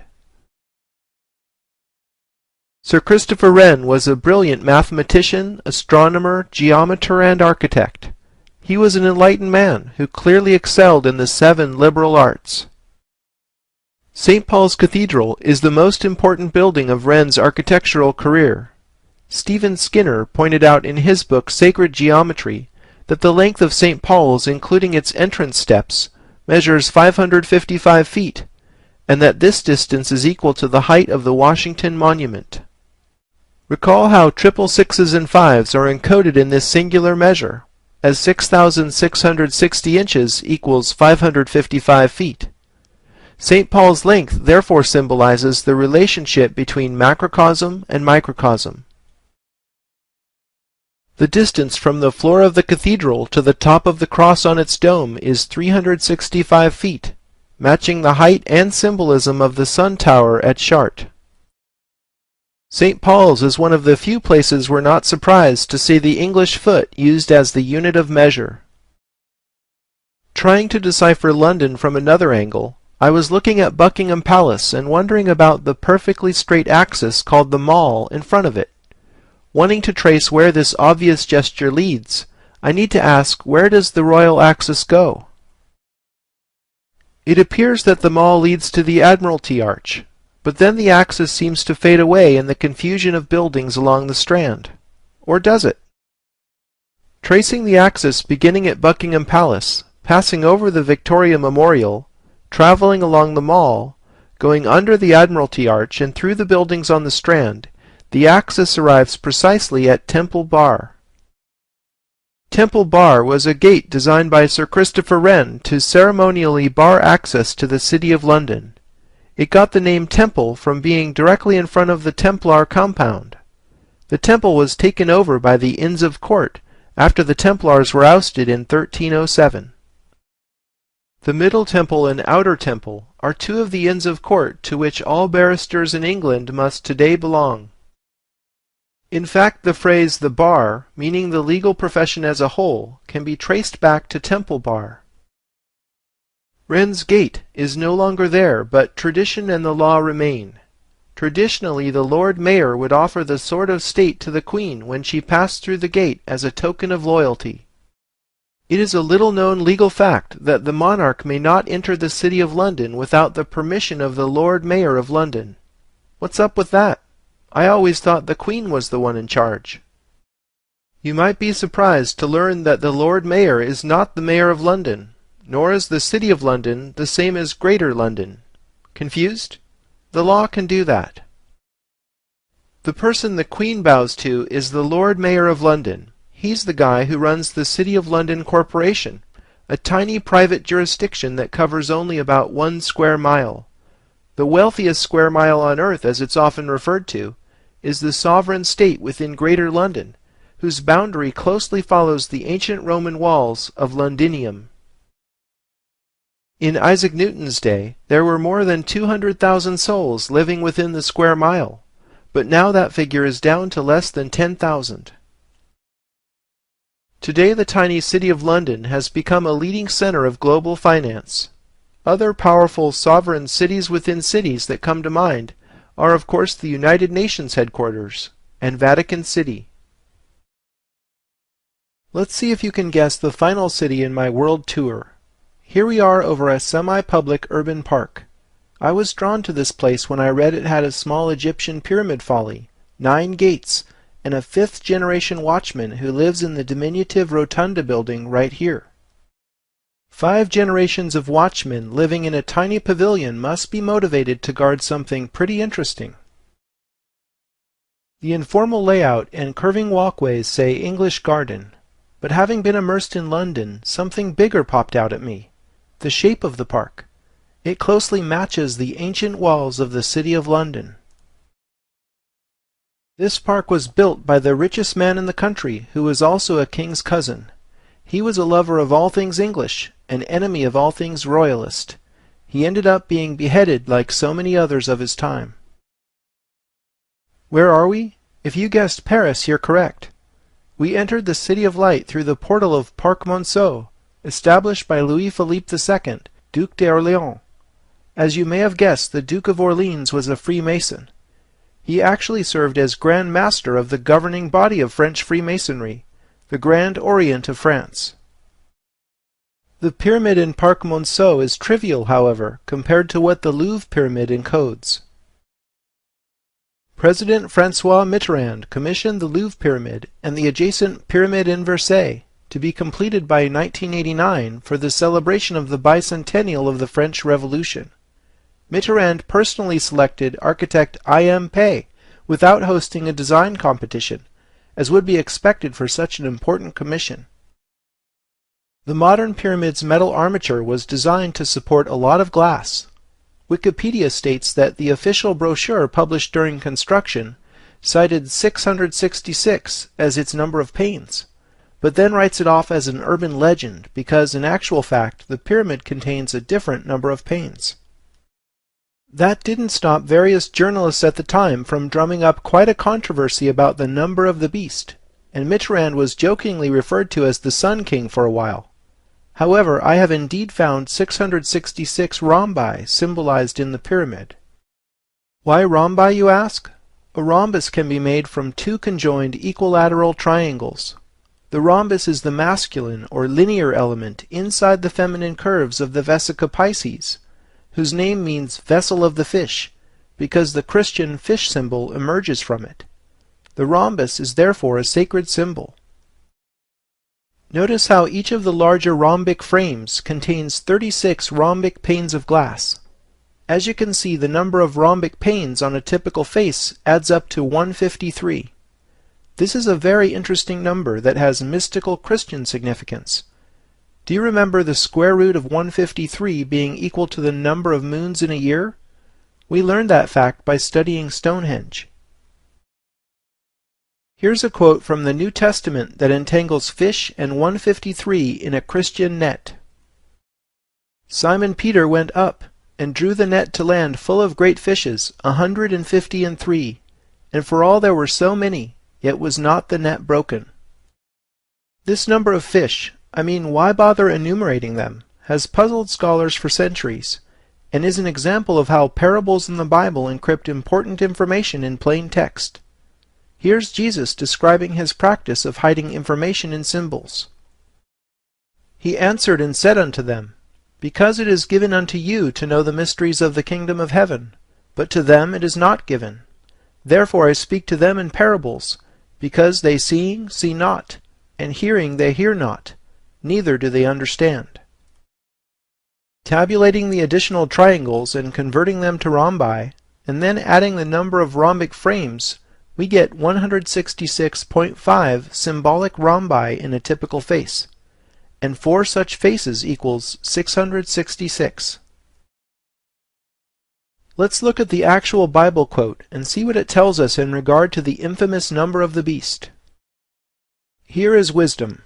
Let him that hath understanding count the number of the beast, for it is the number of a man, and his number is 666. Why man is called a beast should be obvious by what humans are doing to this planet's natural environment. We may be bestial in our unenlightened state, but this is beside the point I'm making. The beast here is not Satan, but man. In particular, the Louvre Pyramid is about a man. Robert Bauval had a stunning realization described in the book Talisman. He realized the historic core of Paris is correlated with the temples of Luxor and Karnak in Egypt. Luxor and Karnak are adjacent ancient temples. Bauval observed that the 6-degree angle between the axes of Luxor and Karnak matched the 6-degree bend in the Louvre. The Temple of Luxor is the one with the embedded 6-degree angle. I went a step further and laid the Luxor ground plan over the Louvre and the Tuileries garden. The Tuileries was laid out by Le Notre at the request of Louis XIV. We see this direct correlation only when the temple plan is mirrored. Might the Sun King's intention have been for Paris to be the mirror of Luxor? Validation that the Temple of Luxor was used as a design template is the fact that the obelisk erected in the Place de la Concorde is from the very same Temple of Luxor. After the Revolution, the Luxor obelisk replaced the guillotine in what became known as the Place de la Concorde. In an outstanding act of engineering, the obelisk was erected by the aforementioned Duke of Orleans' son, who many years after the 1789 Revolution became the last king of France. The important thing to recognize here is that the French obsession with Hermetic symbolism passed through the Revolution completely unscathed. In the early 20th century, modern French alchemist Schwaller de Lubix lived in Luxor for 15 years. Out of his intensive study came the book The Temple of Man, wherein he showed how the Temple of Luxor represents the body of a man. Now we're really on to something. I see the head here, the neck, the heart, all the way to the small chambers of the intestines here. The obelisk is of course his erect phallus. The ancient Egyptians related the cult of the phallus with the dismemberment of Osiris. Next I overlaid the most famous depiction of the human body ever made, Leonardo da Vinci's Vitruvian Man. See how his leg follows the bend in the Seine? These roads follow the angle of his other leg, and the Luxembourg Gardens seem to parallel his arm. Could the Vitruvian Man be another hidden template in the design of Paris? If so, I suspect the man of Paris is Osiris. Thinking on this, I started to see energy centers in the parterres of the Tuileries. At first I thought they were chakras, but their locations tell a slightly different story. In a normal state of consciousness, people don't see chakras. However, as we learned at Chartres, chakras are part of the architecture of the universe we've been investigating. If chakras exist on another level of reality, call it the etheric body or aura if you will, then their interface in our everyday reality is controlled by the endocrine system in the physical body. Why do we care? Because stimulating and balancing the endocrine system can lead to states of ecstasy, using more of the brain, slowing the aging process, attaining enlightenment, and even experiencing everlasting life, as some believe. I was able to pinpoint gland locations in Paris because of another observation. Many famous public spaces have axial streets pointing directly to where the ductless glands would be in the body of a man. The Church of the Madeleine and Palais Bourbon form a cross-axis directly in line with the obelisk in La Place de la Concorde. On one side we have Napoleon's church venerating Mary Magdalene, who is said to have started the royal bloodline of the Son of God. On the other side is the Palais Bourbon, containing the lower house of the Parliament of France, known as the National Assembly. These two Roman-styled temples energize the gonads in the body of Paris, on either side of his phallus centered on the axe historique. The gland most associated with enlightened states is of course the pineal, which actually looks like a tiny pine cone in the center of the human brain. This colossal pine cone is in the courtyard of the Belvedere in the Vatican, a name which recalls the affluent town of the same name overlooking San Francisco. The pine cone is flanked by two peacocks, which are ancient symbols of resurrection that predate Christianity. Believe it or not, there is an empty black coffin I couldn't get a picture of behind the colossal pine cone that symbolizes the death and rebirth of Osiris. The pine cone in the private courtyard is actually a 1st century bronze that used to act as a fountain in front of the Temple of Isis in ancient Rome. In the Renaissance, Sixtus V built the library wing that closed off the courtyard, perhaps in order to hide pagan symbols not easily explained by the Catholic Church. The pineal gland of Paris marks one endpoint of a line starting at the Paris Observatory, whose construction was incidentally authorized by Louis XIV. This axis passes directly through the French Senate and the Luxembourg Gardens. This cosmic connection to enlightenment is not lost on me. Also notable is the fact that nothing aligns with the thymus or throat chakra.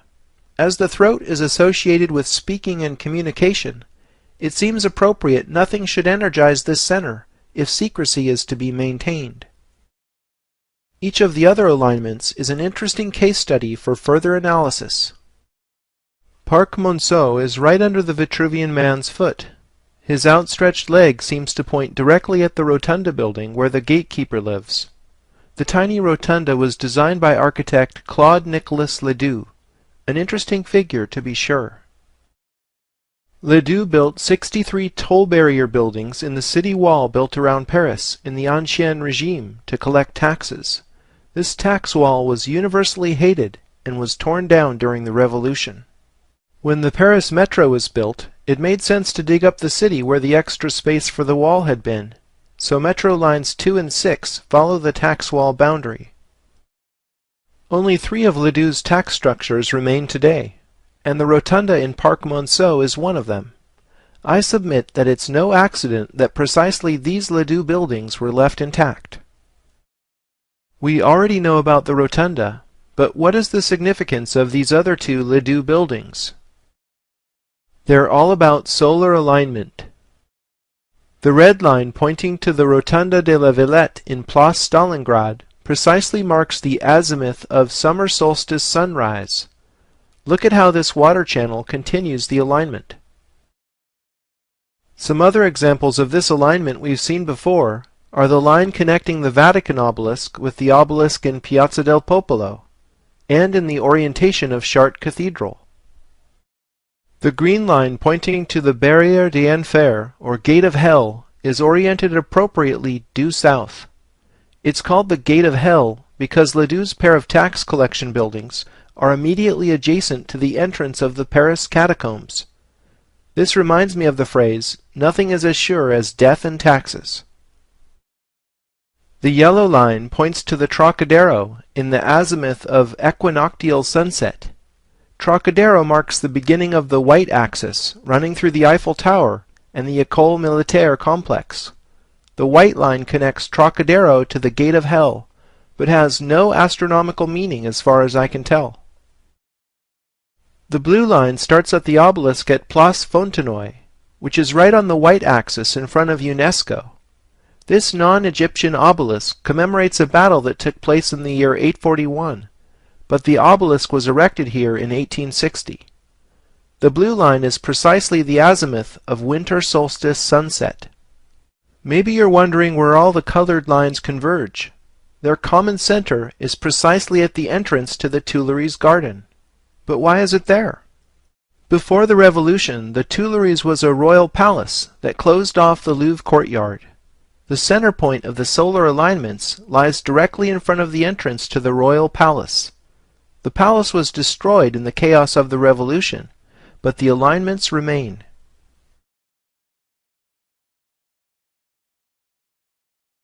Just like the Great Pyramid of Giza, the Louvre Pyramid will yield more secrets upon further analysis. The plan of the Louvre Pyramid and the fountains surrounding it is itself a sacred diagram. Referred to as the sacred cut of Ad Quadratum, the diagram was traditionally used as an astrological house chart in centuries past. Overlaid is the house chart Johannes Kepler made for General Wallenstein in 1608. Yes, that's the same Kepler who discovered the 3 laws of planetary motion that keep telecommunication satellites in orbit today. Astrology is actually very serious business. The Louvre Pyramid acts as entrance to the world's most visited museum.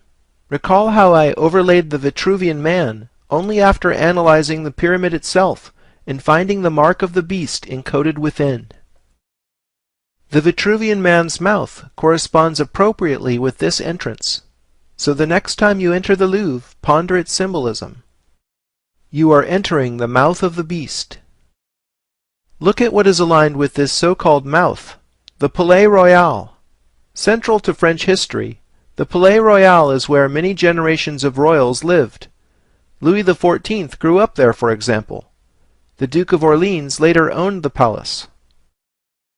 I was extremely surprised to recognize the 5x12 Jerusalem rectangle precisely framed in the proportions of the royal palace's court of honor. The palace garden's two famous lawns symbolize the two holiest spots in Christianity and Judaism. There is clearly a royal French connection to the ancient mysteries. Royal of royals, Louis XIV's reign of 72 years was longer and arguably more powerful than any other king in European history. Architect of the Vatican's St. Peter's Square, Gian Lorenzo Bernini allegorically portrayed Louis XIV as Alexander the Great in the famous equestrian statue located in front of the Louvre Pyramid. This statue marks the beginning and faces in the direction of what is called the axe historique of Paris. The historical axis runs from the equestrian statue of Louis XIV, under Napoleon's Arc de Triomphe du Carrousel, through the Tuileries, over the Luxor obelisk, under the Arc de Triomphe, all the way along the Champs-Élysées to its endpoint within the Grand Arch in La Défense. French Egyptologist Jean-Marcel Humbert had this to say about the axe historique. I have not verified this, but it is said that the great axis is a Masonic alignment, and that this is not the result of chance. It is known that the Freemasons find their origins in ancient Egypt. I have verified that the axe historique is indeed aligned to the heliacal rising of Sirius, just as is the older Notre Dame on the Ile de la Cité, whose axis parallels the Champs-Élysées. Hancock and Bevall trace the origins of this alignment to the fact that Notre Dame was likely built over an ancient Roman temple of Isis. Notre Dame, or Our Lady, is therefore Mary veiling Isis.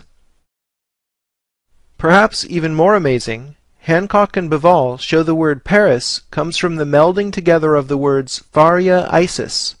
Pharia, or Pharos in Greek, is the island where the wondrous lighthouse of Alexandria was, and the center of Isis worship in antiquity. Now let's imagine taking an enlightening ride with the Sun King along the axis he laid out, which was greatly embellished with hidden symbolism by Napoleon, Mitterrand, and many others on up to the present day. For the first destination, we must travel underground, both under the Earth's surface and below public consciousness. La Pyramide Inversée is an underground atrium space surrounded by fashionable boutiques. The downward-facing pyramid is the symbolic opposite to the famous museum entrance. As the upward-pointing pyramid symbolizes a man, the inverted pyramid must therefore represent a woman. In alchemy, the symbols for fire and water are upward and downward-facing triangles. This polarity is also represented in Western mysticism as sword and chalice. The chalice in question is, of course, the Holy Grail. Going with the Holy Blood, Holy Grail thesis, it's fitting that Dan Brown chose to portray the location of the tomb of Mary Magdalene right here, under the Pyramide Inversée, at the end of the Da Vinci Code. If the Star of David is the symbol of the union of male and female, then the star tetrahedron is its 3D equivalent. Drunvalo Melchizedek's volumes on the ancient secret of the flower of life show the human energy field, or Merkaba as it's known, takes the form of a star tetrahedron, male and female being inversions of each other. On a higher level, Richard Hoagland has shown how star tetrahedron geometry is implicated in hyperdimensional energy outflows coming from planetary cores in our solar system. When a star tetrahedron is inscribed within a sphere, Its points touch the sphere's surface at 19.5 degrees north and south latitude. On Earth, one of the tetrahedral points is on the Mauna Loa volcano in Hawaii, which is actually the largest mountain on Earth if measured from the seafloor. Similar energy outflows occur at 19.5 degrees north or south on Mars' Olympus Mons, which is the largest mountain in the solar system, in Jupiter's Great Red Spot, and Neptune's Great Dark Spot. Explaining these outflows requires a four-dimensional model of physics, where energy is gated from the Sun to the planetary cores through hyperspace. Energy transduced by each planetary body appears to us as heat in 3D, emerging from the most stable of all three-dimensional forms, the star tetrahedron. The simplest way of describing a physics that's based on the same geometry for both planetary and human energy fields would be, as above, so below, the Hermetic motto. Next on our tour is the Arc de Triomphe du Carrousel built by Napoleon. When you stand directly under the central arch, your body symbolically resonates with the sun. The name carousel suggests planets revolving about you. The 12 hedges representing constellations of the zodiac radiate like rays of the sun from exactly where you are standing. In addition to the official allegory of peace being guided by Napoleon's victories, the chariot drawn by 4 horses on top of the arch could just as well be read as the ancient depiction of Helios, drawn by 4 horses. The oval that terminates the hedges symbolizes Kepler's scientific discovery that planets have elliptical orbits, and the square hedges must be the 2 foci of the ellipse. Napoleon was most obviously interested in correlating the human body with the sun. Le Notre laid out the Tuileries garden at the request of the Sun King. The garden's proportions, fountains, and parterre patterns amazingly fit the Jerusalem rectangle. See how the fountains are tangent to the X's? The octagonal fountain therefore corresponds with the Dome of the Rock, and the round fountain with the Holy Sepulchre. Paris is another New Jerusalem.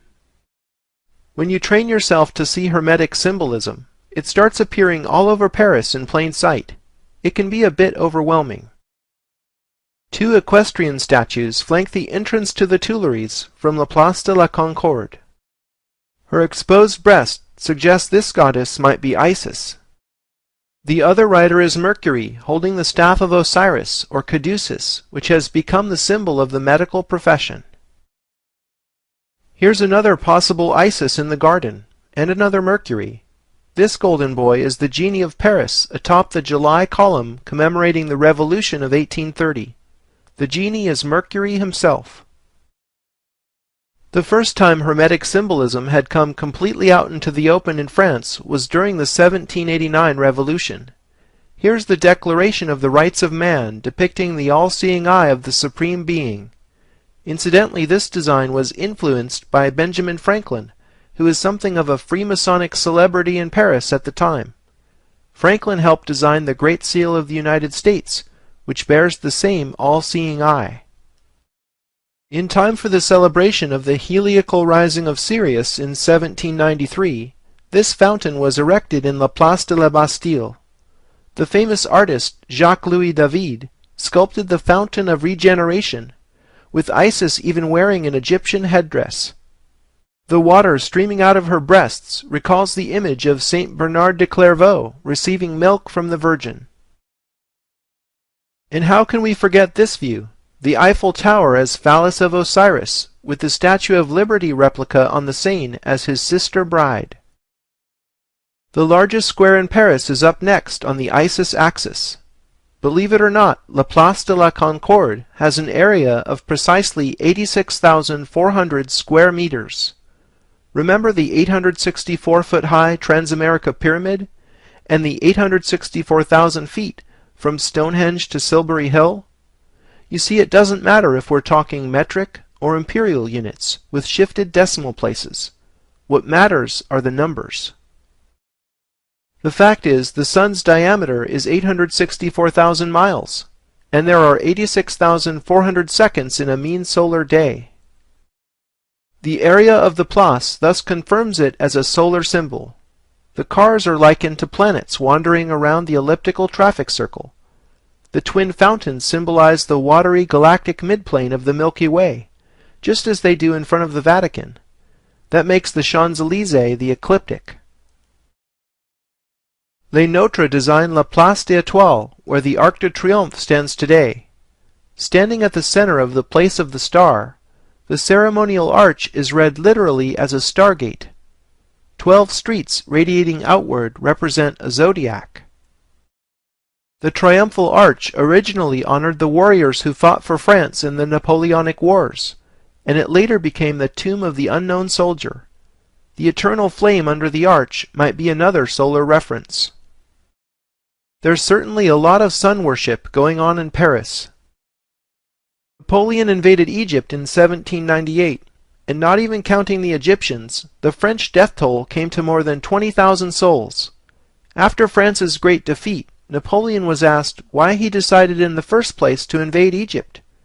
He said, "I came to draw attention and bring back the interest of Europe to the center of the ancient world." While the campaign was raging, Napoleon spent a night alone in the Great Pyramid, and when asked about his experience, he supposedly said, "You wouldn't believe me if I told you." Moving on toward the strange attractor at the end of the axis, we finally conclude our journey through space and time at La Grande Arche. Contemporaneous with the Louvre Pyramid, the Grand Arch was also built at the request of President Mitterrand. This time Mitterrand held a national design competition, but personally selected architect Johann Otto von Spreckelsen in the end anyway. Unfortunately, Spreckelsen died before the project was completed. The location of the Grand Arch has a special relationship to the Arc de Triomphe, the Luxor obelisk, and the Arc de Triomphe du Carrousel. All four monuments are spaced in such a way to create this approximate doubling pattern, suggesting musical octaves. In addition, the Arc de Triomphe is roughly double the size of the Arc de Triomphe du Carrousel, and the Grand Arch is about double the size of the Arc de Triomphe.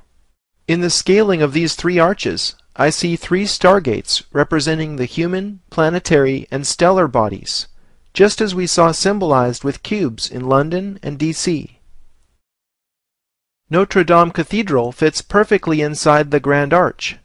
I'm guessing this is no accident. A tune in 3 octaves, if you will. I call it the Symphony of the Stargates. The dimensions of the monumental structure are cubic, with edge length measuring approximately 110 meters, or 360 feet. Researcher Jim Allison realized that 360 feet is also precisely equal to 210 Egyptian royal cubits, and I see that the office windows inside the arch are arranged in groups of 210, providing validation of this metrology. The exterior side symbolic measure depicts 22/7 in meters. 22/7 is, of course, an approximation of pi. 12 columns internally support the structure, and a zodiac is literally depicted in the basement floor, making the arch yet another form of sun worship.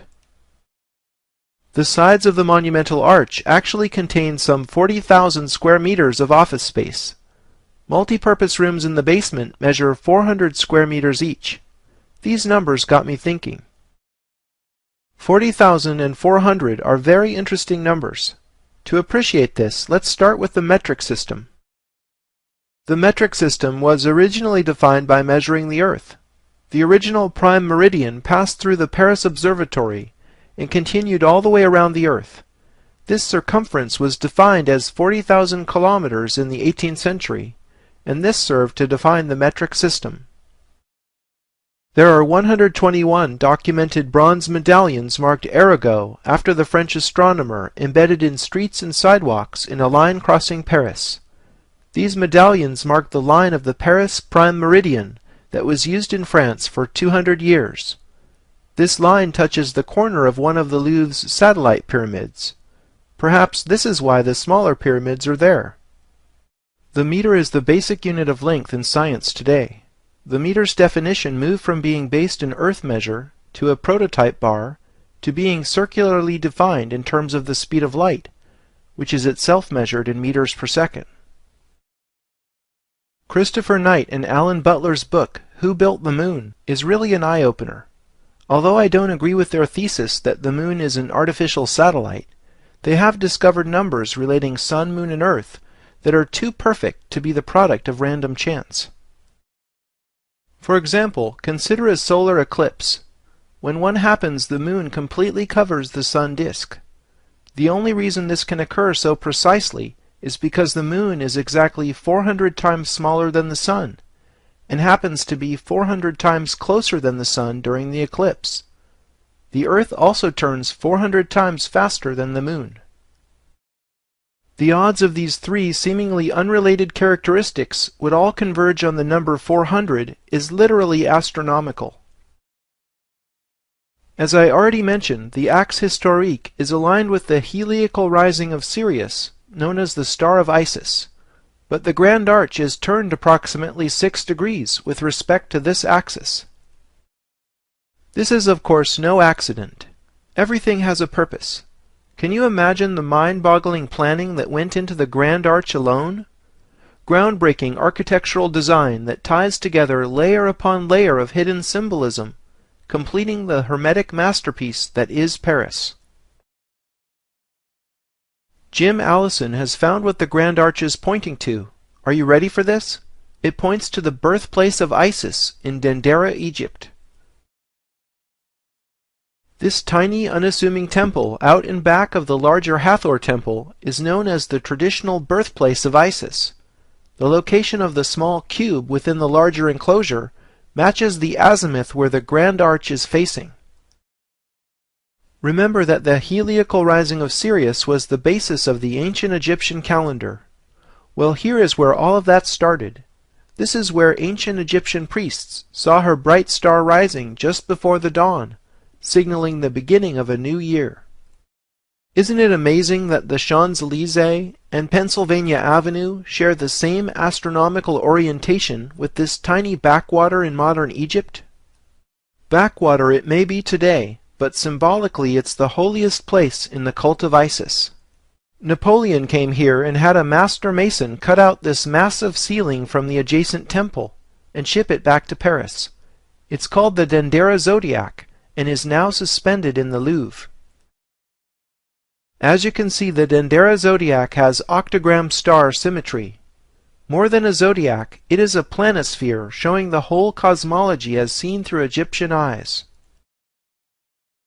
Another Louvre ceiling that gets to the essence of things is François-Edouard Picot's Study and Genius reveal ancient Egypt and Greece. Hancock and Bivol recognized the importance of this hermetic work in their book Talisman. The painting allows the viewer to see Isis unveiled for Athena. This unveiling references Plutarch's first-century depiction of her temple at Sais, where it was inscribed, "I am all that has been, and is, and shall be. My veil no mortal hath ever raised." The term genius in the title is the epithet of the divine messenger Mercury, who is introducing Athena to Isis. I think the Western world, exemplified by Athena, is being introduced to the older stream of knowledge coming out of Egypt. As I can attest, the term study in the title refers to the intensive research required to uncover the deep Egyptian connections that the elite is so clearly obsessed with. Returning to Paris, let's look at the Grand Arch with fresh eyes. Remember that everything has a reason. The Grand Arch is in La Défense, the modern section of Paris. Why? We need a modern mathematical understanding to perceive its deepest symbol and to recognize it for what it truly is, a three-dimensional shadow of a hypercube. Come again? What is a hypercube? If the square is 2D, the cube is 3D, and the hypercube is the 4D equivalent. Here's what a cube looks like when it's being rotated. Here's what rotating a hypercube looks like in three-dimensional projection. The fourth dimension is hard to imagine because it's literally beyond us. You might be interested to learn that 4 spatial dimensions were known far before the birth of modern science. Here is what Saint Bernard de Clairvaux wrote to his former disciple, who became Pope Eugene III. What is God? He is length, width, height, and depth. There are 4 spatial terms used. Bernard described the 4th dimension in the 12th century. St. Paul also described 4 dimensions in the 1st century. That Christ may dwell in your hearts by faith, that ye, being rooted and grounded in love, may be able to comprehend with all saints what is the breadth and length and depth and height, and to know the love of Christ, which passeth knowledge, that ye may be filled with all the fullness of God. 4 centuries before Paul, Plato even described higher dimensional reality in his allegory of the cave, which goes something like this. We are prisoners chained in a cave and sit facing a blank wall. There's a fire outside the cave, and unseen people are passing in front of it. We see shadows on the wall, and mistake this illusion for reality. I think we are kept in the dark about a great many things. Notice how the hypercube's shadow in 3D projection looks like a cube within a cube. This structure is fractal, meaning the same pattern repeats at different scales. We've seen things like this before in cities, buildings, and art. Consider the fractal-like City of London within Greater London, Vatican City within Rome, and the United Nations headquarters within New York City. On the scale of a building, take a look at the Dome of the Chain standing immediately outside the Dome of the Rock. It's the same structure repeated in a smaller scale, hinting at a higher dimensional connection for those who have eyes to read the symbolism. Examples from art are Pomodoro's series of golden spheres within spheres, scattered strategically in the Vatican, UN headquarters, museums in DC and San Francisco. The sacred Egyptian cubit is a unit of measure reserved for measuring the earth. 1 sacred cubit is equal to 6/5 raised to the 4th power in English feet. Think about it. Raising to the 4th power means the sacred cubit is literally a hypercubit. Michel and Heath have found there are 10 million hypercubits in the Earth's polar radius, and 63 million hypercubits in its meridian circumference. Now these amazingly round numbers measure our planet with remarkable accuracy. How can this be?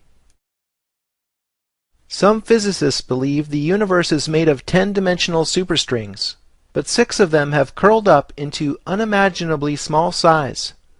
The 4 remaining dimensions express the architecture of the universe.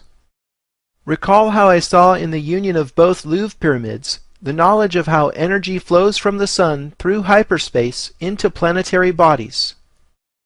In addition, the Earth is measured by a hypercubit whose edge length of 6/5 relates macrocosm to microcosm.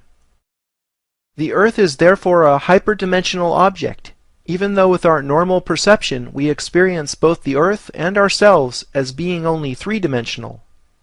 Another projection of the hypercube into 2 dimensions looks like this. Do you see the octagram star within? This is where it all comes from. The Sun is a hypercube. Recall Metatron's cube. Now that we understand the Grand Arch, we perceive Metatron's cube as Metatron's hypercube. This 4D solar symbol appropriately contains the 3D star tetrahedron and the 2D Star of David. We see now why these sacred diagrams are both called stars, because they are projections of our Sun, which is itself a star. To make all of this 4-dimensional geometry easier to understand, it helps to bring it down a level. Unfolding a square gives you a line. Unfolding a cardboard cube gives you a cross. Unfolding a hypercube gives you a cross made of cubes. Salvador Dali started with this idea when he painted the Corpus Hypercubus. He depicts the crucifixion, yes, but what is he really saying? Corpus Hypercubus is the ascended body as hypercube. In analytic cubism, the art movement that anticipated Dali's surrealism, Picasso and Braque depicted objects from a multitude of viewpoints in an effort to see all sides at once. Of all the myriad forms in existence, why did they choose a cube to symbolize their art movement? Could these cubists have been privy to secret knowledge that inspired their attempt to paint the fourth dimension? Or did they follow unconscious synchromystic inspiration? Food for thought. So now we have the human body, the earth, and the sun symbolized as hypercubes. 3 cubes if you want to use a 3D symbol. So which is it? It's actually all of the above. The human, planetary, and stellar scales resonate as a fractal structure within the holographic universe. In simpler terms, as above, so below. Metatron's hypercube, as Enoch's hypercube, reveals the cosmic man. Enoch's triangle had the ineffable name of God written on it. Here is that name in Hebrew, which is a language read from right to left. Standing the letters up, we see the depiction of a man made in God's image. The cosmic man is Plato's world soul, alchemy's anima mundi, and the Kabbalah's Adam Kadmon. Here is a piece of my own artwork showing Adam Kadmon emerging from the tree of life. If the human body is a temple, then this temple is much more vast and interconnected than we ever imagined. The human energy form resonates with the esoteric architecture of the universe.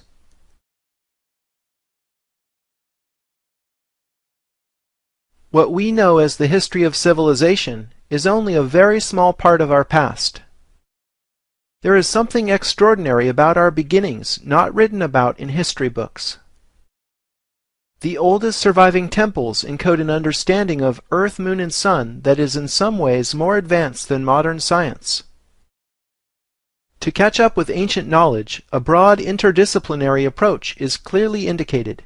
Specialists in art history, archaeology, architecture, philosophy, semiotics, mathematics, physics, and many others will need to cooperate in new ways. By seriously studying Stonehenge and the Great Pyramid, we've seen how people living at the dawn of civilization possess the ability to accurately measure the size of the Earth, and to survey long distances with a precision rivaling GPS satellites. Logically, our civilization must therefore be a legacy from an earlier civilization. Whether this was Atlantis and/or an off-world civilization, I cannot presently say with certainty. The rediscovery of the importance of number, geometry, music, and astronomy should rekindle interest in ancient Egyptian knowledge passed down to us by philosophers such as Pythagoras and Plato. Understanding how the macrocosm and microcosm are related through the art of sacred geometry, in the act of measuring structures and the earth, is a thing of profound beauty.